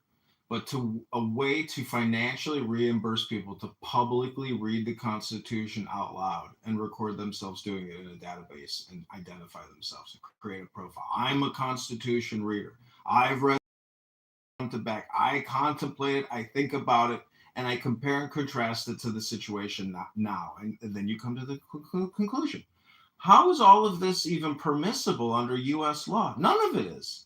A lot of these agencies shouldn't exist, and they're just going to keep getting funded. So I think from the basis of our charter, our Constitution, our law, I've used Grok to do extracts from the Declaration and from the Constitution to pull out the 10 most important points of both of those documents.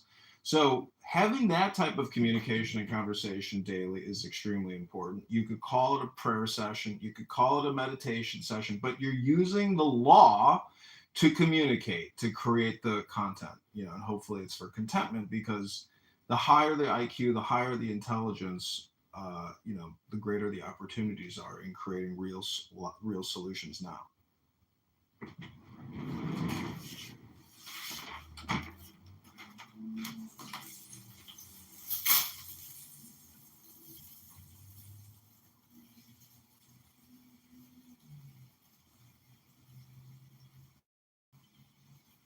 Hey, Elder John. I don't know, maybe you want to give a little bit of an intro to candidate John?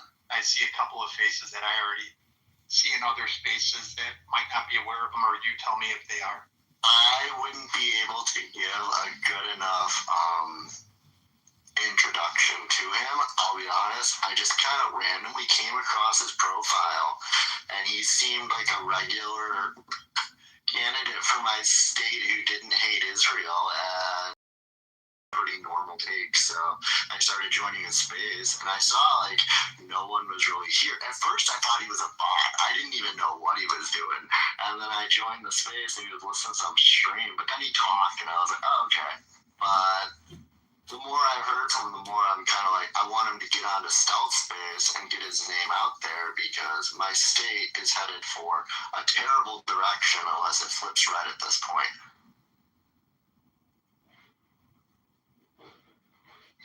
John, have you talked to any of the people from Flip Chicago Red?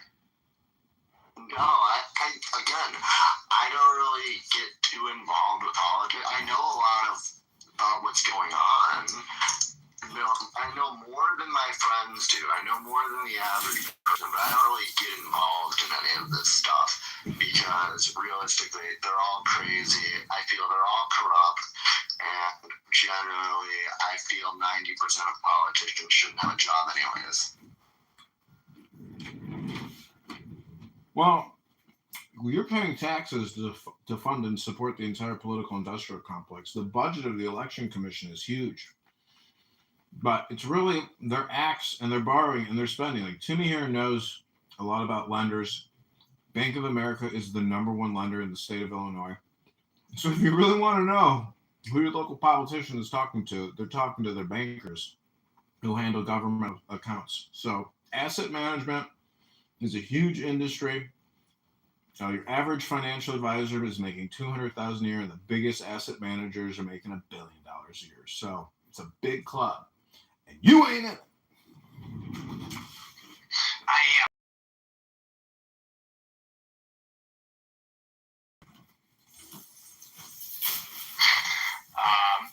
Yeah, you're spot on the asset management is it's the secret beast, and that's what's also handling all these NGOs, and that's what has them spending our own money on everything.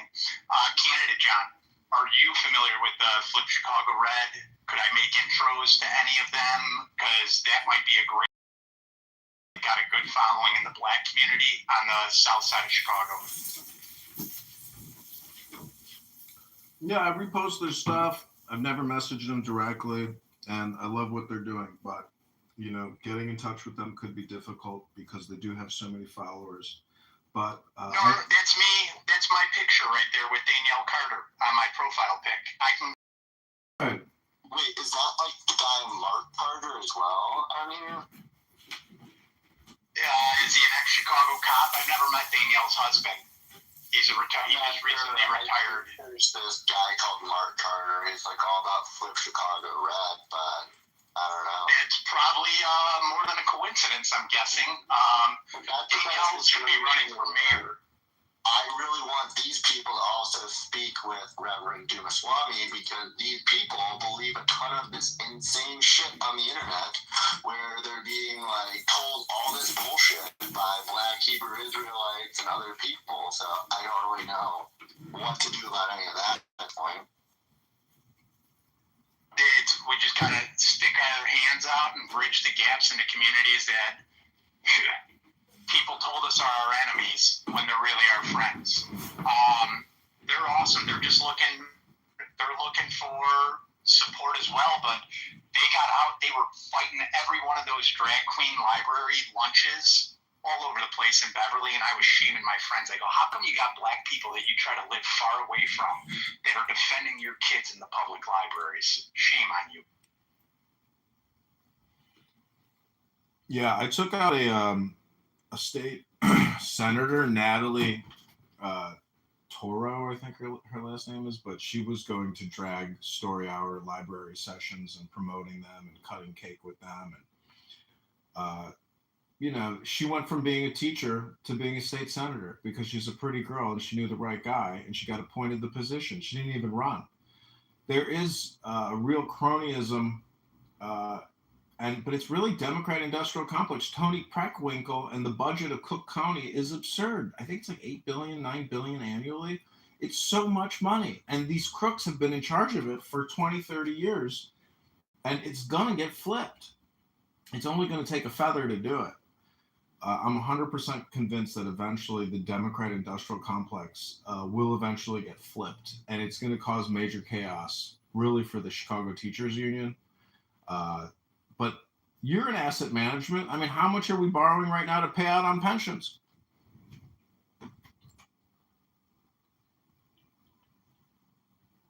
I'm not even sure, honestly, because it's been such a... They played so many games with the debt and kicking the can over. I mean, I just read about an $11 billion shortcoming from police and fire, if I read it correctly, with a $300 million payment that they're not able to make. That's just two unions. I know Pritzker and Johnson are both claiming, we didn't know. We didn't know. How are you sticking me with the bill now? And Pritzker's like, I don't know. Like, it's the dumbest blame game and lack of responsibility, lack of leadership, lack of financial communication. They are the biggest clowns in the fucking world. Well, nobody also goes one level deeper on the economic interest. You know how everyone has to disclose their investments? Pritzker just labels the name of the fund he's in. It doesn't name the assets that are in the fund.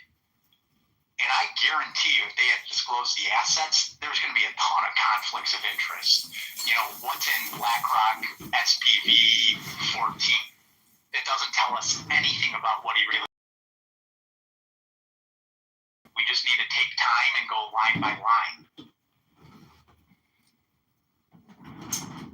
So did you see Oracle's buying TikTok?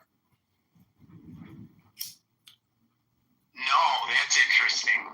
I was wondering why they've been keeping it open for so long, and that's got to be the only reason, so that it sells and stuff like that, because that should have been shut down.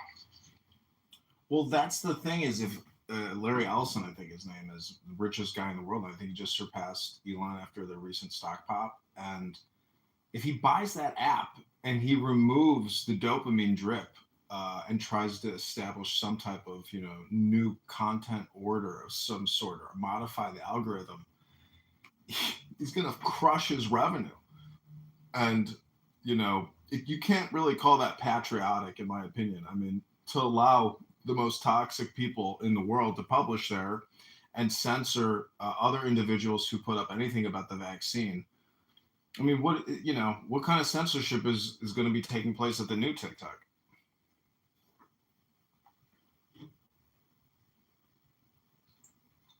I don't know. And if you think about it, it's a little concerning from Larry Ellison, too, who owns a shit ton of land in Hawaii. His son is buying Paramount, CBS, everything. So, like, he's about to take over a really big chunk of the media beyond TikTok.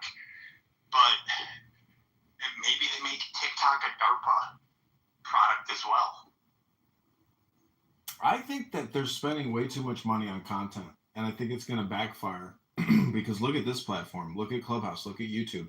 YouTube's doing $50 billion a year in revenue now.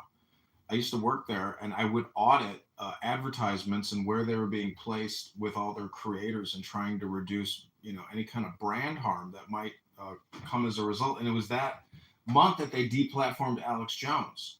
And when they fired me, they said, do you know why you were being terminated? I said, I have no idea why. I thought I was doing a great job. They said, did you look Alex Jones at work. I was like, holy shit, you guys are firing me for looking at Alex Jones on YouTube. And then some girl with a BLM t-shirt walked me out and waved me goodbye. I was like, is this reality right now? I was like, I can't believe what's just happened. So anyways, the boogeyman is real, and in my opinion, it's the liberal mind virus, and it's permeated everywhere, and there's over 60 million Americans completely brainwashed by it. Oh yeah, and all throw the mental health pills and SSRIs on top of the brainwashing. Because I don't even know what the numbers are. I bet you were at 1 out of every 5, maybe 1 out of every 3 people are on some sort of a mental health pill.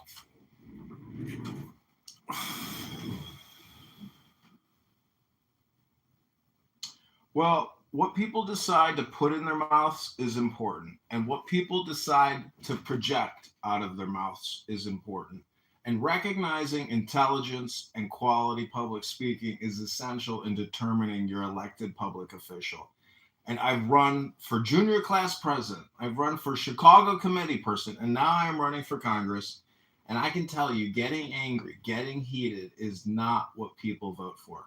The voters vote for an ability to bring peace, contemplation, intelligence, respect, understanding, selflessness, and kindness. Those are the real leaders amongst us, politicians who want to talk for hours about genocide and structural white racism and supremacy and how the heat wave killed hundreds of people because of racism. I'm telling you that if individuals get angry at the podium, they are no teacher of mine and they are not fit to be my leader.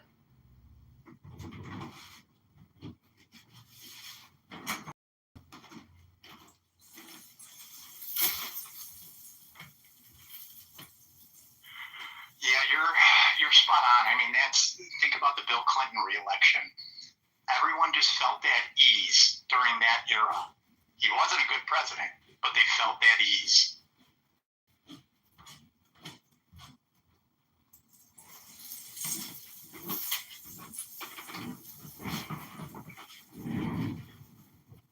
Yeah, higher IQ, higher EQ, higher EQ, higher IQ. They go together. The more intelligence you have, the more you realize how much wasteful energy it is to get emotional over conversations on the internet.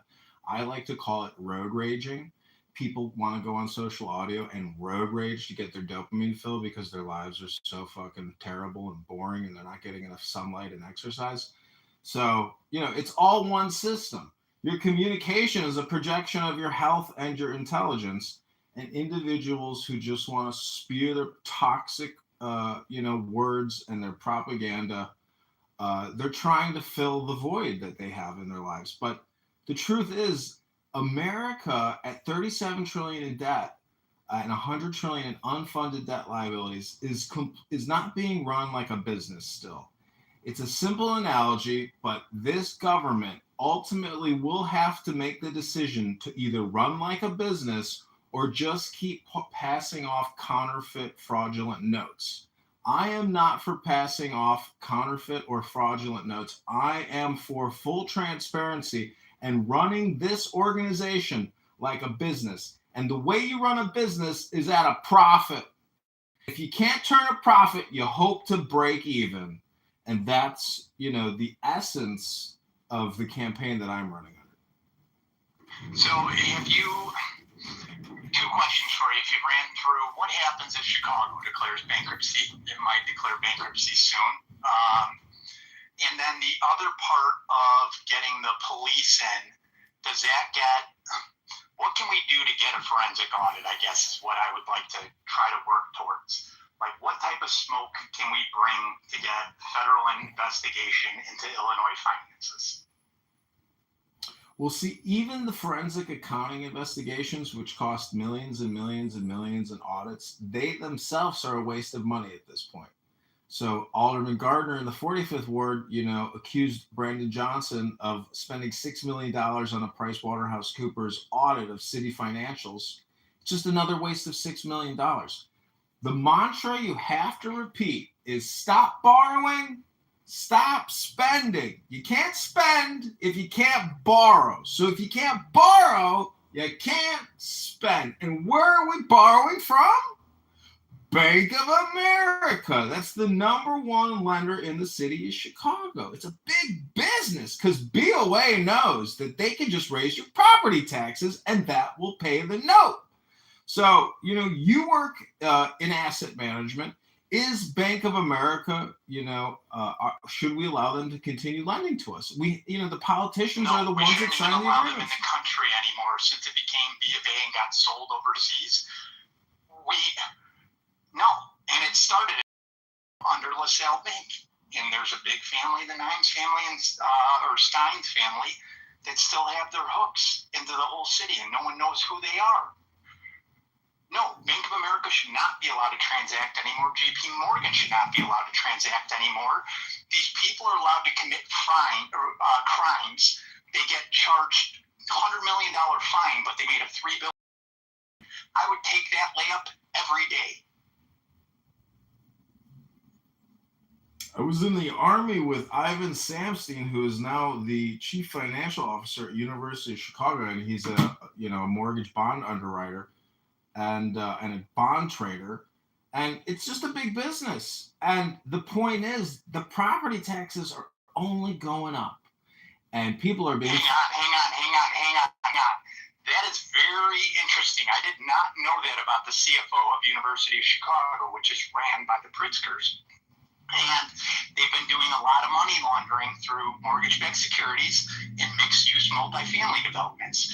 They're basically doing a genocide to the black people of Inglewood, Kenwood, and everything like that as they expand the University of Chicago's landscaping. There might be some stuff to look in there. If you could message me that name, or I'll remember to look up the CFO guy. That could be a string I could tug on. Well, no one's going to vote for a politician who's trying to stop individuals who are voting for accomplices. So I know a lot of people tied into the Pritzkers, and their web of despair goes everywhere because they have that much stinking money. And their name is littered all over this city.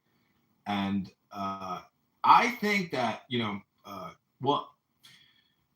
change is coming. No one likes Brandon Johnson. There is no effing way he can win a second election in the city of Chicago. People hate him that much.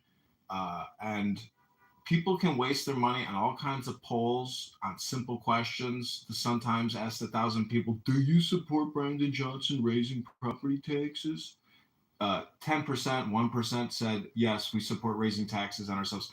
It's the dumbest people asking the dumbest questions. There's no intelligence. And sooner or later,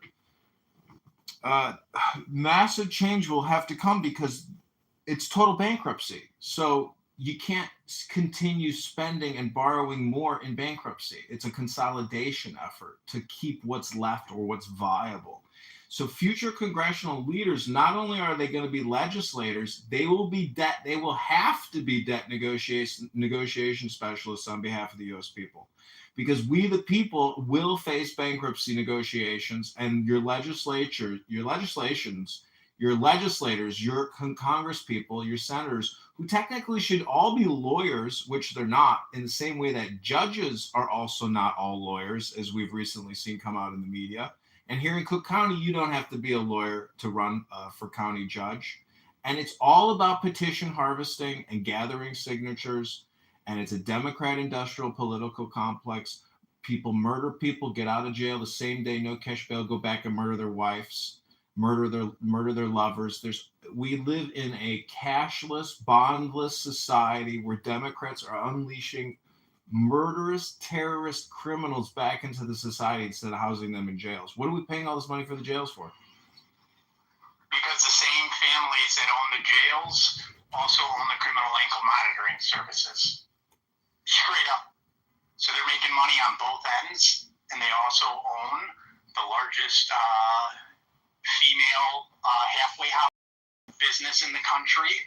They're doing human trafficking, and the ankle monitors are owned by a guy named Lars Windhorst. If you want to Google him, he's like a fucking James Bond villain, debt guy, mortgage backs or not credit default swaps, and they're doing it on purpose. Like follow Dart literally said to Judge Timothy Evans, who should go to fucking jail, said that we cannot handle any more of these criminals anymore. We can't have any more of them put on monitors, and you're going to have to start monitoring themselves. So, like, University of Chicago funded brand new ankle monitors that Kim Soros signed the contract for in 2019 to do a study that has been erased from University of Chicago's website, their social justice crime lab bullshit that Stephen Levitt leads. And they talked Tom Dart out of using the old criminal ankle monitors when it was only meant for people with, like, DUIs, not people that raped women and cut people's heads off. So that's another thing that I did. I have an email that I sent to Eileen O'Neill Burke.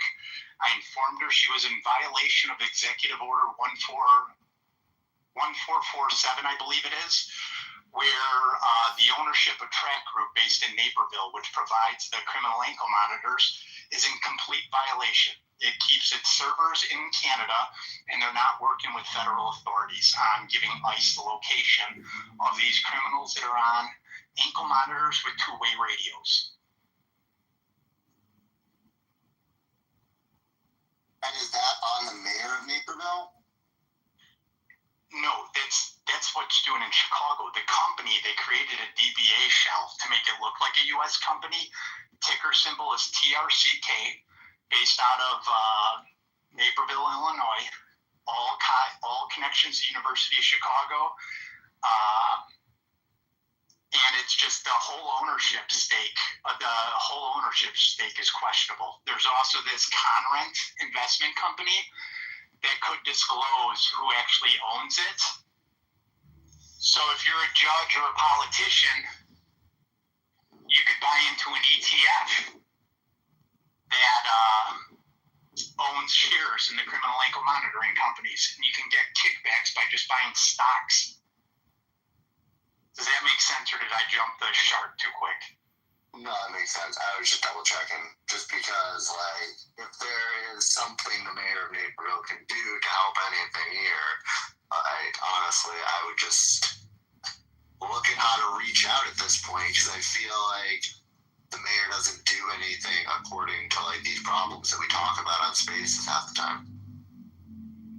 Is the mayor of Naperville woke too? Because I know with Bolingbrook, what they did was they knocked down Cabrini Green, they knocked down the Robert Taylor homes, and moved a bunch of people into multifamily housing to convert Will County or whatever the western suburbs to being Democratic. As far as I'm concerned, Timmy, the amount of mosques that have shown up, you may as well be woke. Makes sense. That's the multifamily apartments going up all over the place is the way that they're overtaking our voter bases too. Yeah, but that's a whole different subject of just how that demographic votes. Is it a different, is it that, or is it the Pritzkers also have a bunch of multifamily developments that they're doing, and they're coexisting with the universities all over the country, which gets them free leverage. They'll donate to the University of Chicago, and then they'll get a senior role on the investment committee, and then the endowment starts investing in whatever it wants.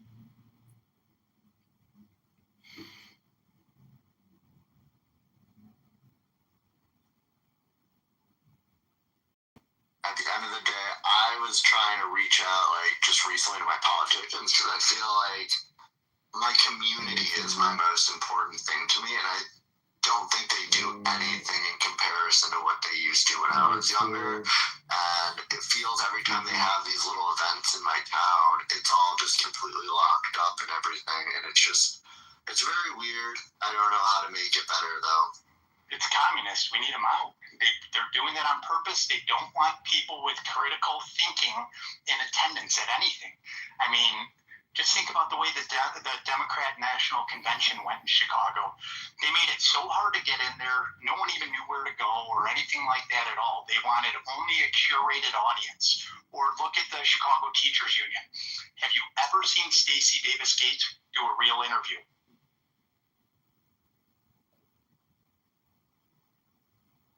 No, I guess not, but I wasn't really looking out for him either, in my defense.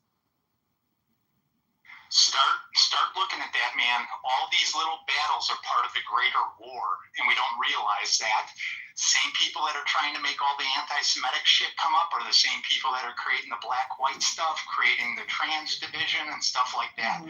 They're just trying to create chaos. They're tyrants, and communism is their weapon of choice this time before they put in whatever form of government they want once they replace us. It just sucks because it's like amongst those under 35, they have no idea what's going on, and they've just adopted this personality that they love the idea of communism, but they have no idea what it is. Holy shit, By the way, John opened up this space. He's running for office. If I could vote for him, I would be inclined to right now.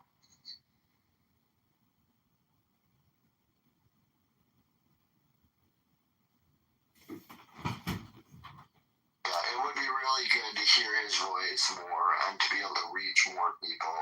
And to me, with you saying that about him, that goes way beyond anything I could do. I just saw his space. I did too, and that's where we got to be a little bit more strategic, because the only reason why I saw the space, even though the guy lives in my backyard, was because you sent it to me. So even the retweets and reposts help each other on stuff. Yeah, and it sucks because, like, my profile is private, but as soon as, like, Stealth opens up her space, I'm 100% just joining and then gonna send invites to this guy, and hopefully he joins.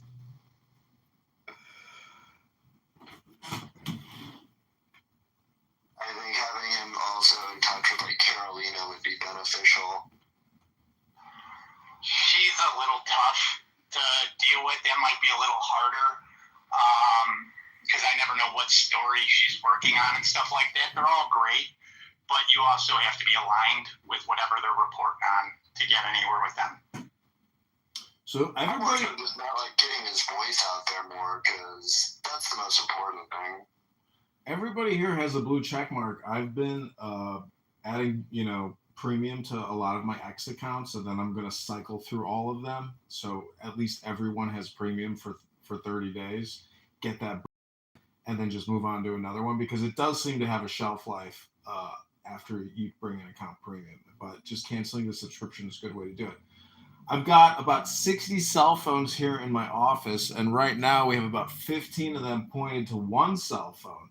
And that one cell phone uses Anonymous on Clubhouse, which is a feature where you can go into any room anonymously and can't kick you. So I use that functionality and that premium feature at $5 a month to capture some of the most horribly obnoxious, low IQ, sociopathic, psychopathic conversations with regards to everything under the sun that you could call political. And I thank you all for being here. This is Candidate John. Any other questions for me? We have donors in other rooms because we have multiple X accounts going, multiple clubhouses going. Any other questions for me? We're going to do a hard out at 4 o'clock. Can you share those videos with us where we can post them on Instagram and stuff too? Yeah, you can just Google John Kitover and go to videos, and you can see there's about 25,000 videos with my name in it, because I've got about 30 different YouTube accounts with anywhere from 1,000 to 8,000 videos on each YouTube account. Go to the live section on any account, and you will immediately see Clubhouse recordings going back 5 years from today. Like an insane, obsessively compulsive individual, I have sat here and recorded and listened to, but also I've walked away, because I set it and I forget it. I'll leave it at 10 p.m. and come back at, 8 a.m. the next day, and they're still talking. all through the night. One thing, I saw your account. I was shocked by the scale of what you have going on. Like, just the massive amount of accounts and what you've put together is so interesting to look at. It is, because it's totally random. You can't really categorize it. All the playlists are just candidate Congressman John Kitover, but really it's real clown house conversations with people completely just openly talking about everything under the sun, with no restrictions on what they're saying or how they're feeling. And it is completely ineffective and toxic communication. I would call it brain rot. And, I don't think anybody, this is like literally getting in a van with a hidden camera and recording people having conversations on the street. It's no different than essentially that movie Conversation with Gene Hackman, where he puts a bug underneath a park bench and he's listening to people have conversations about whatever kind of gossip or drama they're doing. So it's a huge sociological, psychological, observational study that I've conducted. I'm submitting this to Harvard in the philosophy and psychology department as part of a senior PhD thesis paper that I'm about to present. Wish me well, because after August of next year, I will become a doctor. That's correct, a doctor of philosophy from Harvard University. So you won't be like Dr. Joe Biden. I'm kidding. Pogan, that sounds like a real study. I got one question for you are you familiar with Illinois State Senate Bill 2254? No, don't know it. So Illinois State Senate Bill 2254, which passed the Illinois Congress, is to reduce the distance sex offenders are required to stay away from schools from 592 feet to 262 feet. It also reduces the frequency of check-ins for the offenders as well. I think that we need a noose for anybody that even talked positively about this bill, but it's such an insane bill that I think it just needs to be a center point of conversations. What positive reason does that bill actually have? None. And it's not Kim Guilfoyle.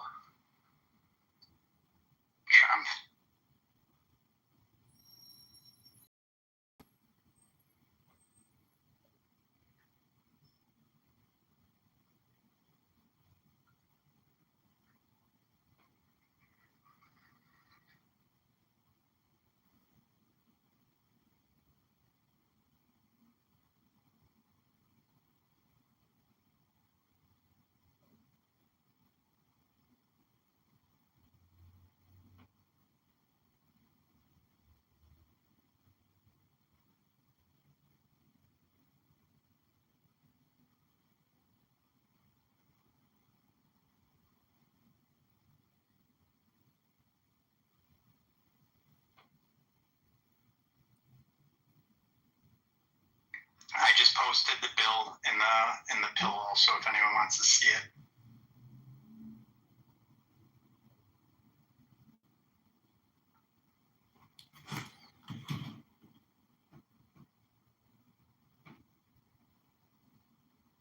Okay, I have this document that I wrote for my campaign. It's called The Next Steps. I believe in stating goals, objectives, and strategies, and what the purpose is, and having an agenda in a room. I've done a lot of Toastmasters. A lot of people open up a room. They never have an agenda. They never stick to an agenda. And it's just a long, rambling mess of words about nothing.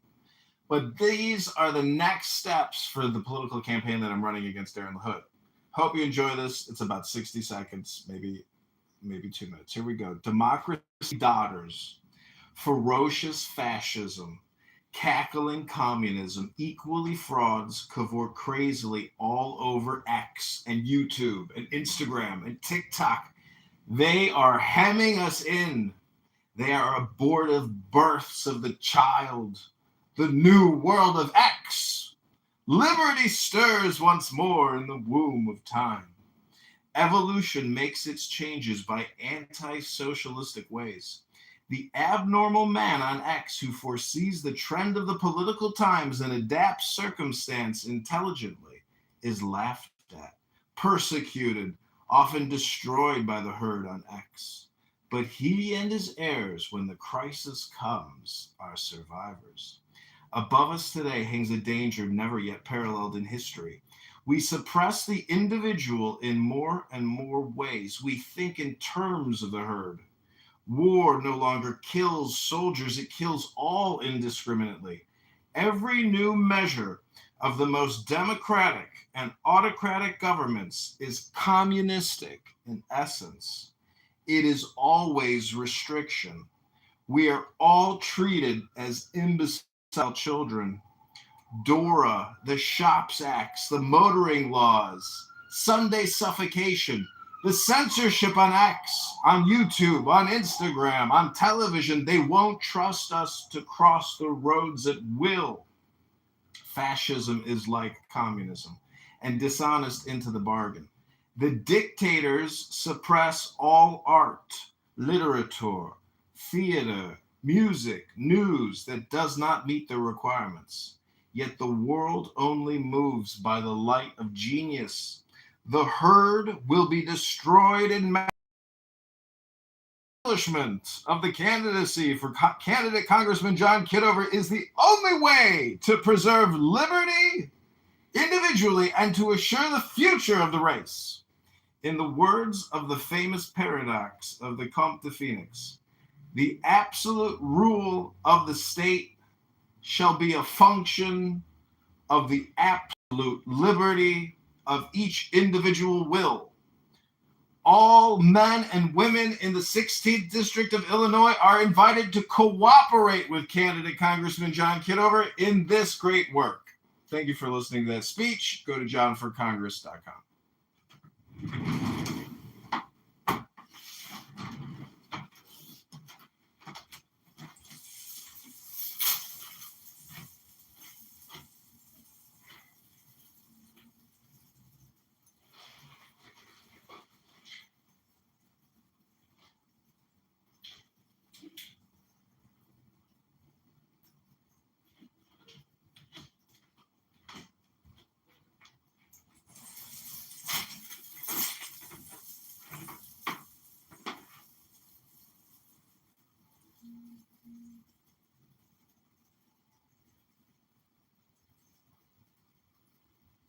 Okay, welcome Stacy Miller. Anybody else? It's an open room. Say whatever you want. Hi, thanks for having me. Good Shabbos. Good Shabbos. Good Shabbos to everyone who celebrates. Timmy, I was wondering, why would anyone introduce a bill to lessen the distance of a child predator from a school? Do you know who this person is?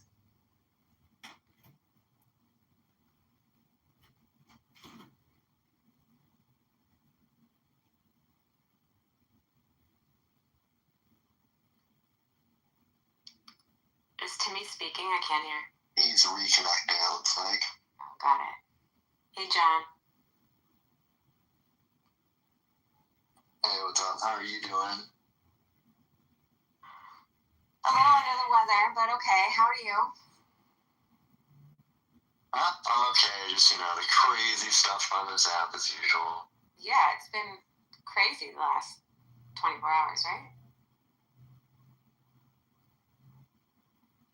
The good news is, at least it doesn't represent, regular people. None of my friends are crazy like the people on this app. And I really look forward to whoever was saying it in, I don't know, more and more people talking about putting your country on your X account, because it's crazy listening to all these people from other countries talk about America.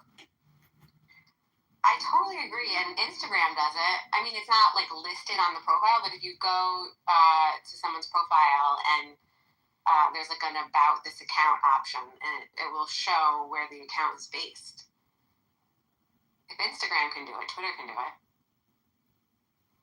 You can do it. The problem is you have to do it in a way that can't just be subverted by a VPN. I do think Timmy's trying to come back up now.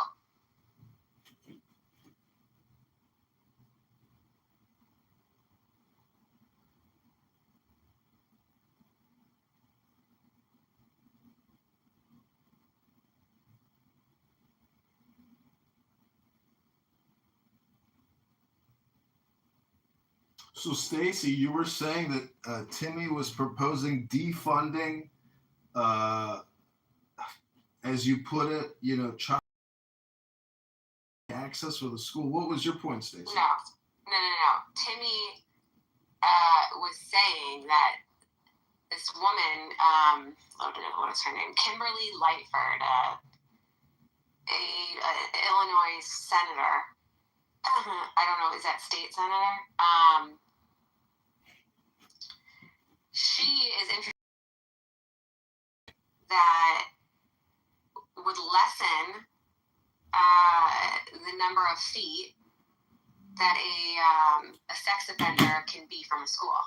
Why would anyone do that? You can't have Sharia law unless you have pedophile-friendly laws, and that's why the Islamic Muslim Brotherhood, in my opinion, has taken the LGBTQ churches hostage. So all these local LGBTQ churches, they all have brand new construction going on. They're able to take anonymous donations, and then they can allocate those anonymous donations legally to front businesses. But Sharia law, I think, is honestly the real reason why they're making all the pedo-friendly laws. It's so sick. I mean, how does everyone not... unjustifiable reason for that bill. Yeah. How does anyone not take a huge pause that someone would even introduce that? It also passed the Illinois Congress. So that means it went from... That's why it's a state Senate bill now, is because it passed the Illinois Congress first. It was like House Bill 2236 or something like that. What is this world that we live in? They don't care about us. We are data points on an Excel spreadsheet. We are a means to an end. All these nonprofits are literally stealing from us. Think about why are taxes so high? Because it's currency control, it's wealth control. They've taxed us at every single angle. Sorry, we have a bigger Islamic takeover in Illinois than anybody has any idea. If they don't remember that Bill Daley, Mayor Daley's brother, was the vice chairman of J.P. Morgan Chase Bank, sold our assets and parking to Islamic investors. And then they backed President Barack Obama. Pritzker got into the White House. She was part of the Rebuild Ukraine. They want us gone. And also the cartels partnered up with the Islamics, with Qatar, I don't even give a shit about learning how to say their country right. Qatar. El Chapo's son explained how they partnered up with the Islamic Brotherhood and Qatar to smuggle drugs and all these males of military fighting age.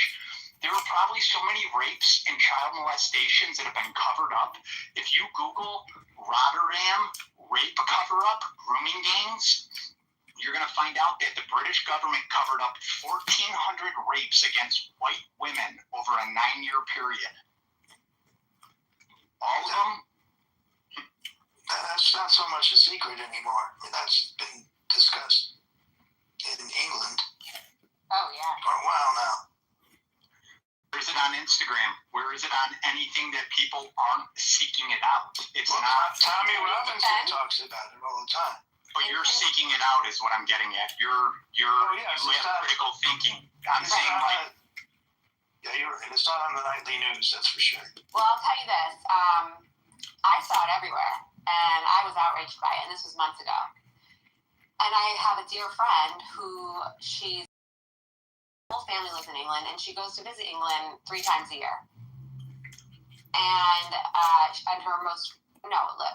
few months ago over the summer when she came back from England, I was like, well, what's going on with this Pakistani rape gang? Isn't it so crazy? And she had no idea what I was talking about.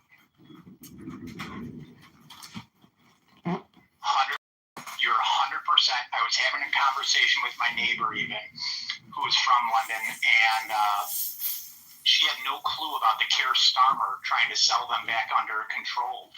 They have no clue about all the stuff that's going on in Ireland right now, too, where they have the Palestinian invasion, and these Muslims are trying to convince them that Ireland is not a Catholic country, that it was settled. St. Patrick's isn't from Ireland. He actually traveled there. Ireland is a constitutionally Catholic country, and the kids are getting brainwashed into it. But in England also, my ex is from a town called Harrow. A 60-year-old man was raped 4 months ago or 3 months ago walking outside of a church by a Somalian immigrant for illegal. Oh my God. That's disgusting. I don't know what's going on. This is crazy.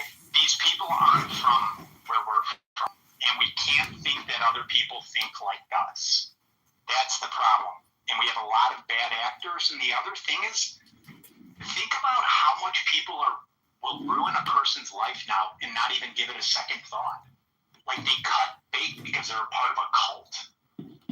And that's what it is a cult. Throw on top of that mental health medications, the SSRIs.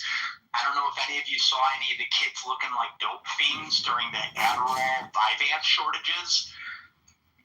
How were there pharmaceutical shortages? How were there laws that were always so friendly to pharmaceutical companies that just conveniently created shortages so that you had fiends? I know. I don't understand that. Why did they create the shortages?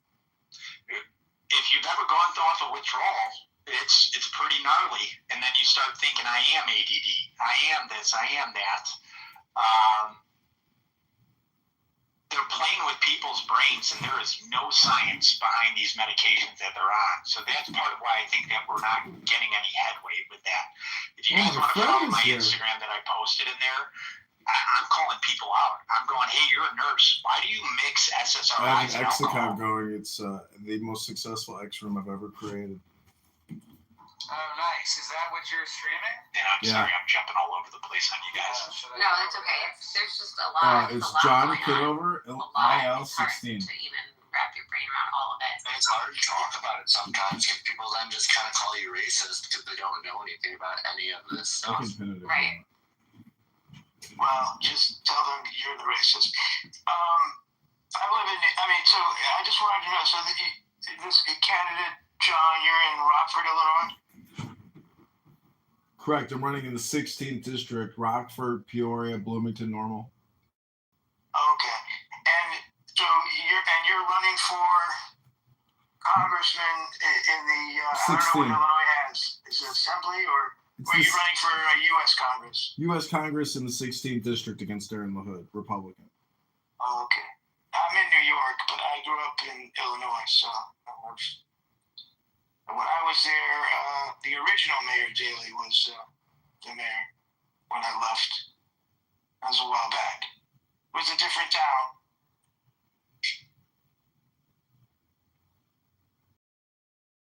Man was a good man, I think. I think his kid sold us up the river. Yeah, it's definitely not what it used to be. But nothing is. What's going on in Chicago right now? Venezuelans with machetes, terrorists delivering Uber Eats with ski masks. A bunch of white people walking around with autistic headphones pretending that the danger's not around them. There's so much crime and violence that they're playing games with all the numbers too. They're trying not to have incident numbers. They're not trying to have event numbers. They're skirting it. It's like we're in Detroit. I've had to call 911 a couple of times on like women getting assaulted, and I like broke it up or other things. Cops don't come, and I've sat and waited 45 minutes before. I think Detroit's cleaned up a little bit better now than Chicago. Yes, but what I'm referencing is there was like some sort of a record where it was like 68 minutes was the typical 911 response time in Detroit because it was so bad. Oh, I see. Yeah. But it's just is Trump sending in the National Guard? What's going on with that? I have no clue about it. I don't think any of us are gonna. I'm hoping he does. We need it because we literally have. We call them the YNs here. You can Google what YN is. I've got no qualms saying it, but I don't want to turn any of you off. They were out with like automatic guns outside of the police station, like peacocking in front of the police station, clacking guns standing on the top of their cars. And I mean, they glorified and call them switches at this, right? Yeah, and even like. Wait, sorry. What's a YN? Google it. Okay.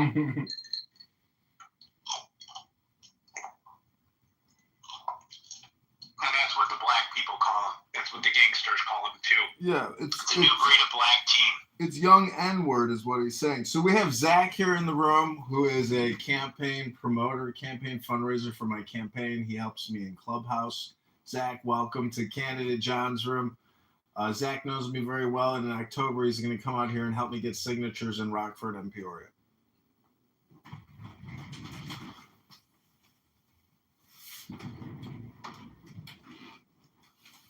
Good luck to you, John.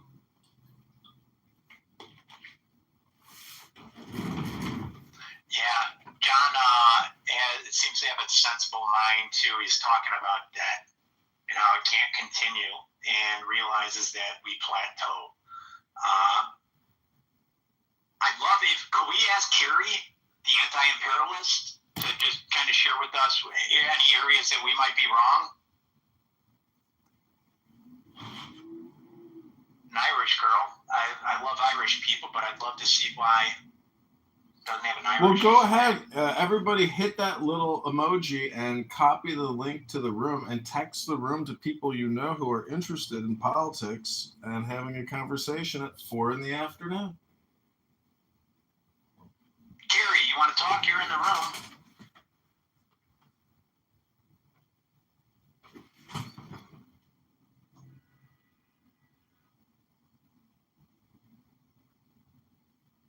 Yeah, Carrie, come up. Tell us why you like communism. No judgment either. We'd love to learn. No one's ever actually taken the time to tell us. We just hear you're a racist, you're a fascist, or other things like that. But I personally, I apologize, guys, if I'm speaking for the room. I'd give you the floor, and I'd love to hear why I'm wrong.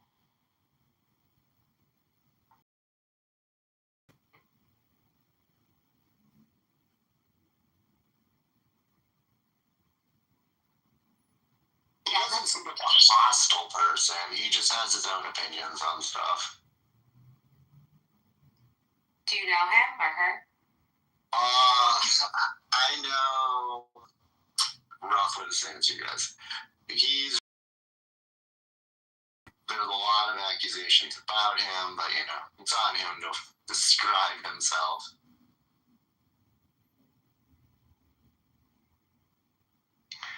And you're a citizen of the world, so I give you your opinion. I actually don't want to be at war for the rest of my life, and I feel like constructive conversations are the only way that we find out if we have things in common or not. I'm a human being, so I'm wrong a lot more than I'm right, so I'm willing to change my opinion and mind upon additional data and facts. So, Carrie, I would welcome you to share any facts, any knowledge, or anything you think that maybe we're not aware of.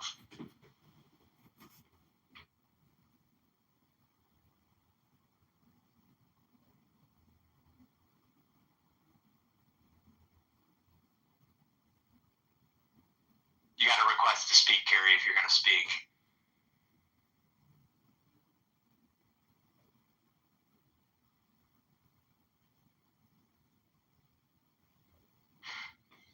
All right. What, John, you want to recap and tell us that there's a couple more rooms? Tell us again how we can help you. Just an immediate, if it's a retweet, if it's reaching out to you, follow any other accounts. Yeah, I'm going to pin a link to our antidote page where if you want to contribute $1, $5, $10, $200, you can do that. It'll all go directly to gathering signatures on our petitions. We're paying $1.50 a signature. Some people will charge $15 a signature, but we're paying $1.50, and we have an incredible team in Rockford doing great work. And it's johnforcongress.com is the official campaign website. And if you click on the upper right and go to blog, you can see our antidote page as well as a link to our article and interview on WGLT in Bloomington, which is an NPR production in conjunction with the Illinois State, and it went really well. And, just being here, sharing the room on your profile is a big help. So just share the room, copy the link to the room, and text it to people. Be social, be political, because that's the essence of politicking and politics and being polite or polity. So I hope you guys all have a great weekend. And I'm trying to figure out how to pin something. I've never really ever had to pin anything in this room. I don't know why I can't do it. So, John, also just the bad thing with the Charlie Kirk assassination is we don't have Charlie Kirk. The good news about the Charlie Kirk assassination is that it's opened up communication where I've had people that were definitely Democrat coming up to me now. And also watching some of the people cheering them on, or I wear a MAGA hat all over Chicago, wherever I go and stuff like that. And I call men pussies. I tell women they're a retard, or I tell them that their father is a pussy because only a pussy would raise a woman as dumb as that. And it seems to shock them in a good way. But this woman showed up with a Columbia sweater, deep shades, and then some chick named Carl to the dog park. And they were basically like talking shit about me. Timmy? They had a doodle, and I've got a doodle.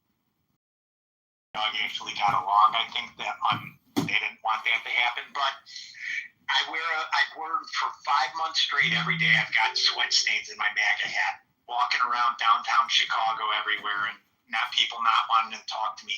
People are now talking to me at the dog park that wouldn't talk to me before, and they're making themselves look bad too because they're like, nobody deserves free speech.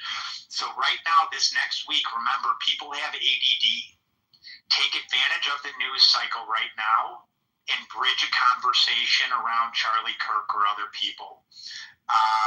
People are a little bit more open to it right now. They might not be open to it again a week from now. So just take advantage of now and speak your mind. Do not apologize. As soon as you apologize or you explain your view, if it's something critical, you lost. When someone looks at me for something, I say, get the fuck out of my city. And then I walk off. So, well, Socrates, was asked, are you still preaching philosophy? He says, yes, but it's very dangerous at the moment because you get punched in the nose. So, I don't like to be a target, and it's the same thing like with a bull and a red flag. I don't go waving red flags to attract bulls. There's enough psychotic, sociopathic, dangerous people out there where, I don't want to draw attention to myself. But I do want to create the parallel society here on social audio apps and through content. And I think connecting that way is the next level of communication. And really, it's doing it in the privacy of your own home through your cell phone. So, connect with everybody in this room, click on everybody's profile, follow each other, and let's communicate in peace, stillness, and joy. I hope everybody has a great weekend. Thanks for being here.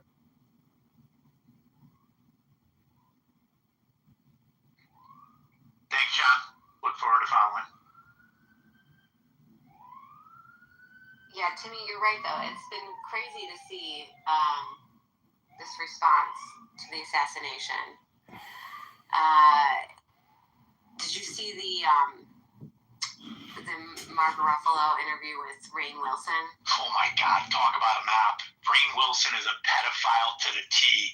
And then the Mark Ruffalo, like, oh, yeah, the first thing I thought about. Right. Mark Ruffalo. He was like, oh, yeah, you're right. Yeah, you're right. That's bad. Yeah. It was so ridiculous. We're going to see so much of that right now, where people are going to start trying to come back to the center or other things like that. And we got to welcome them back, but we also have to hold them accountable and see if they're just trying to run for cover. And I mean, if you want to look at my Instagram, you can even see like, girl I know since I was 12. I go, hey, why'd you fuck up my relationship with your husband? Is it because I accused you of giving your child a vaccine injury or your dad's COVID death being because of your healthcare industry? And just calling them up for shock value. Hold them accountable and hold them like to their money, wherever they're making their money too. Are you noticing that at all, Stacey? Sorry to like sidetrack you from the Ruffalo Rainn Wilson, but do you notice that with some of the healthcare employees or some of the other people too? They just want to pretend like nothing happened. I don't know. I don't think I've spoken to that many healthcare employees about it.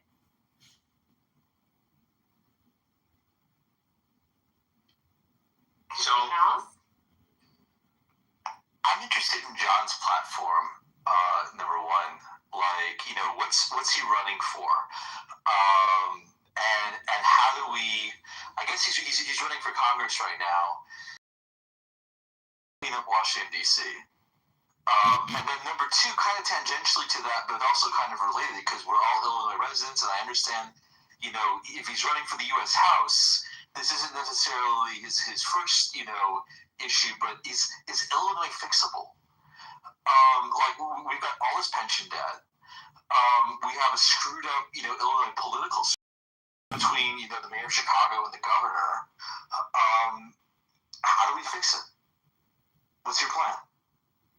Okay, so let me address the first part of the issue, which is Congress and the Senate. And just in the same way that police officers have body cams, we need more Congress people with body cams exposing the corruption in Washington, D.C. And that's exactly what I'm going to give you. It's exactly what I've been doing. I'm well set up to do it. I'm going to align with Thomas Massey, and we will hopefully form some type of new independent liberty caucus, but really we'll just call it the Robert or Thomas Massey party.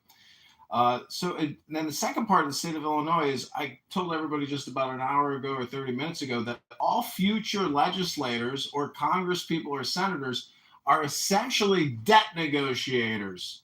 So I do think all of our situations can be resolved peacefully with the banks, with the lenders, and hopefully if we get into Congress, we can lower our personal and public debts. And my campaign mantra is, repeat it after me, everybody: stop borrowing, stop spending. I got too excited. Sorry, John. I mean, the thing is that we have fiat currency, so the federal government doesn't have to default, right? I mean, obviously we have to stop spending. I agree with you. But like, you know, our debt is money that we have to print later. I guess that's one big picture thing. The other thing, I guess, is I think it's like you got two choices here, right? Like one is to kind of, you know, work with Mike Johnson or work with House leadership, and the other is to kind of, you know, I guess try to give your constituents more access to the Washington D.C. system. Does it, like, one idea that I've had, like a big picture idea, is, does it make sense to have like regular people from your district, maybe chosen at random, you know, who have the time, you know, wander out to Washington D.C. for 3 to 6 months or so and sort of wander back, and so that way, you know, yes, you have to. Yes, there's safety in numbers in Washington, D.C., but I think it also makes sense. Okay, 10 more seconds. 10 more seconds. Okay, it makes sense to have people from your home district out there for you to be able to talk to, and for MTG and for Thomas Massey to have the same thing. Okay, listen, you know, a part of politics is being social, but also philosophical. Let me just add one more word to my campaign mantra right here. Stop borrowing, stop spending, stop taxing. Say it with me, fellow Americans and patriots. Stop borrowing, stop spending, stop taxing. Say it loud, say it proud. Stop taxing. We have taxation nation without representation in every avenue of our life, at least in Illinois for sure. From service taxes that they just did to taxes at the grocery store. And I don't understand how there's still people thinking that it's from tariffs.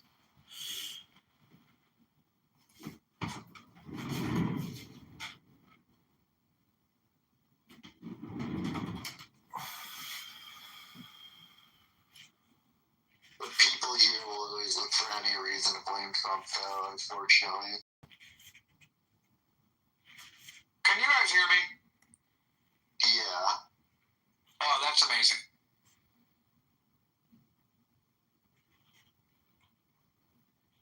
At the end of the day, all I want is a functional state. I don't want to have to move. Start shaming every parent that can't name 3 school board members. Sorry, Stacy. Oh no, you go, Timmy. No, I'm done. I just said shame every parent you know that can't name 3 school board members, because they can surely name everything on sale at Costco. Oh, that is a good point. My question was, is it all of Illinois? Or most of Illinois? I don't know much about Illinois. Illinois is an interesting one because we have the machine and we have the state, but we have 2 states kind of, because Chicago's so corrupt it depletes a ton of the resources from the rest of the state, which majority I think are actually Republican, and even in the city, a lot of cops and firemen and other city workers are de facto Democrats because we have to register to vote in the primaries. And you're not going to move up the chain politically if you're not a Democrat. I thought my dad was a Democrat until I turned like 35 and then had a real man conversation with him. He's like, no, I've been a Republican since the fucking day I was born.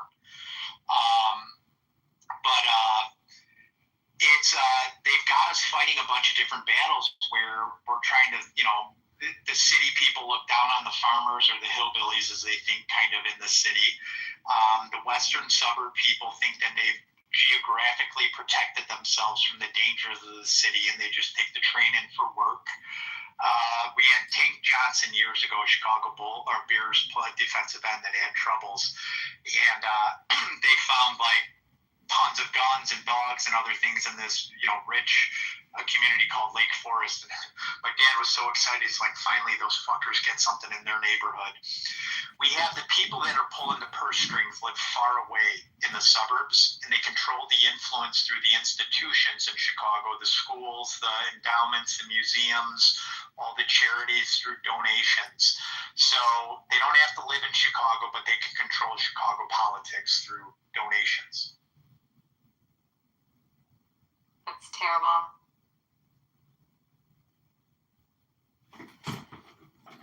Yeah, I haven't found anyone to run for mayor that can turn it around.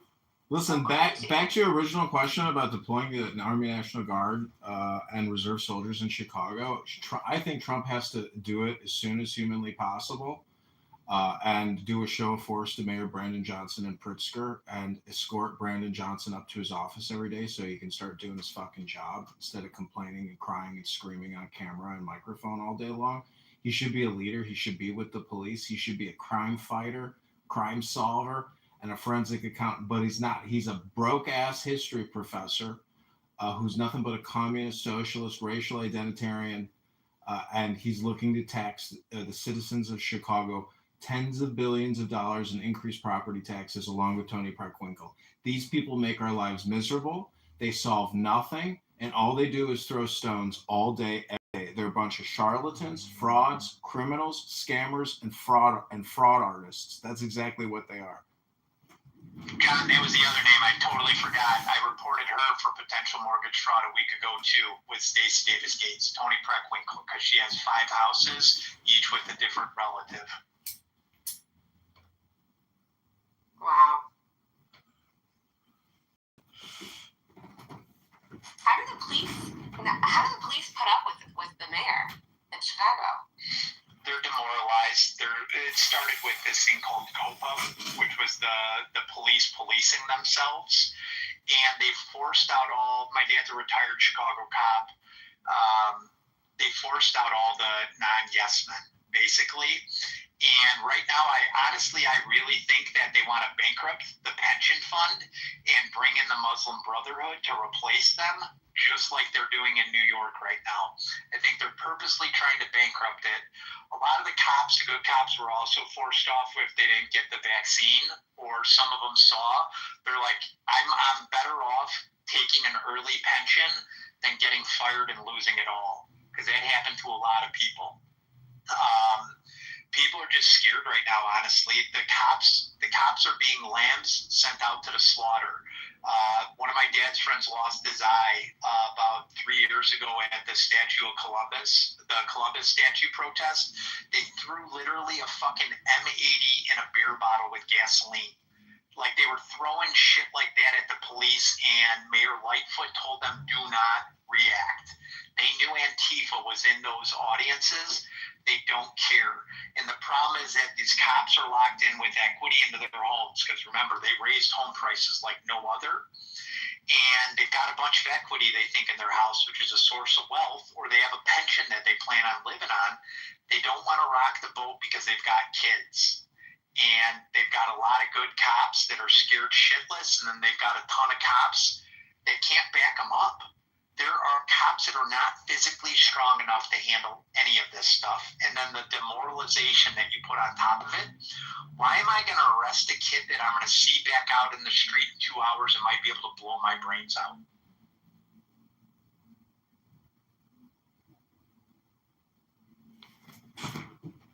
God's right. We need force. We need it now. Yeah, people on the South Side are asking for it. You're in the Chicago Flip Red movement, and you interview a lot of people, and they say, yeah, I think we need the National Guard out here because it's too dangerous to even live out here, and you're trapped in your house. And but basically, they need to do patrols and engage in street battles if need be. There's too many armed criminal gangs. Chicago's always been a gang town from Al Capone, but now it's insane. The city was safer under Al Capone. So the culture is completely brain rotted out, and you have young, violent criminal thugs with fully automatic weapons roaming the city. I mean, it's nothing new. I mean, I've been following the news for years. I've been listening to the Scanner and following everything that ex-publishers put out. I have footage from the 2020 Chicago BLM riots, and I have live feed from all around the country during that time. It was absolute pandemonium, chaos, anarchy. If you didn't have a firearm at that point, I bet you praying you did have a firearm at that point, because that's when you need your Second Amendment, when cities go to fucking chaos and the mind virus spreads and thousands of insane young, radical, violent people with guns decide to go loot and rob pharmacies and do whatever the fuck else they do. So I've got the footage. I've got the receipts. Also out of 2020, I have videos of Dr. Fauci on CNBC. There's so many videos from 2020 that I have sitting on this laptop because I use Bandicam, which is a screen recorder. And Facebook used to have all these live streams. They probably still do. But at the time, it was so interesting to capture the live stream footage from the internet with regards to the BLM summer riots and the COVID-19 lockdowns, as well as the invasion of the border. So we got triple. And I've got the receipts. But anyways, I hope you all have a good weekend. I hope this is a positive and upbeat room. Thanks for being here. This is my first successful X Space with more than one person to actually talk to. We do have a lot of people who have not yet spoken. So if you haven't spoken yet, now's your time to speak up.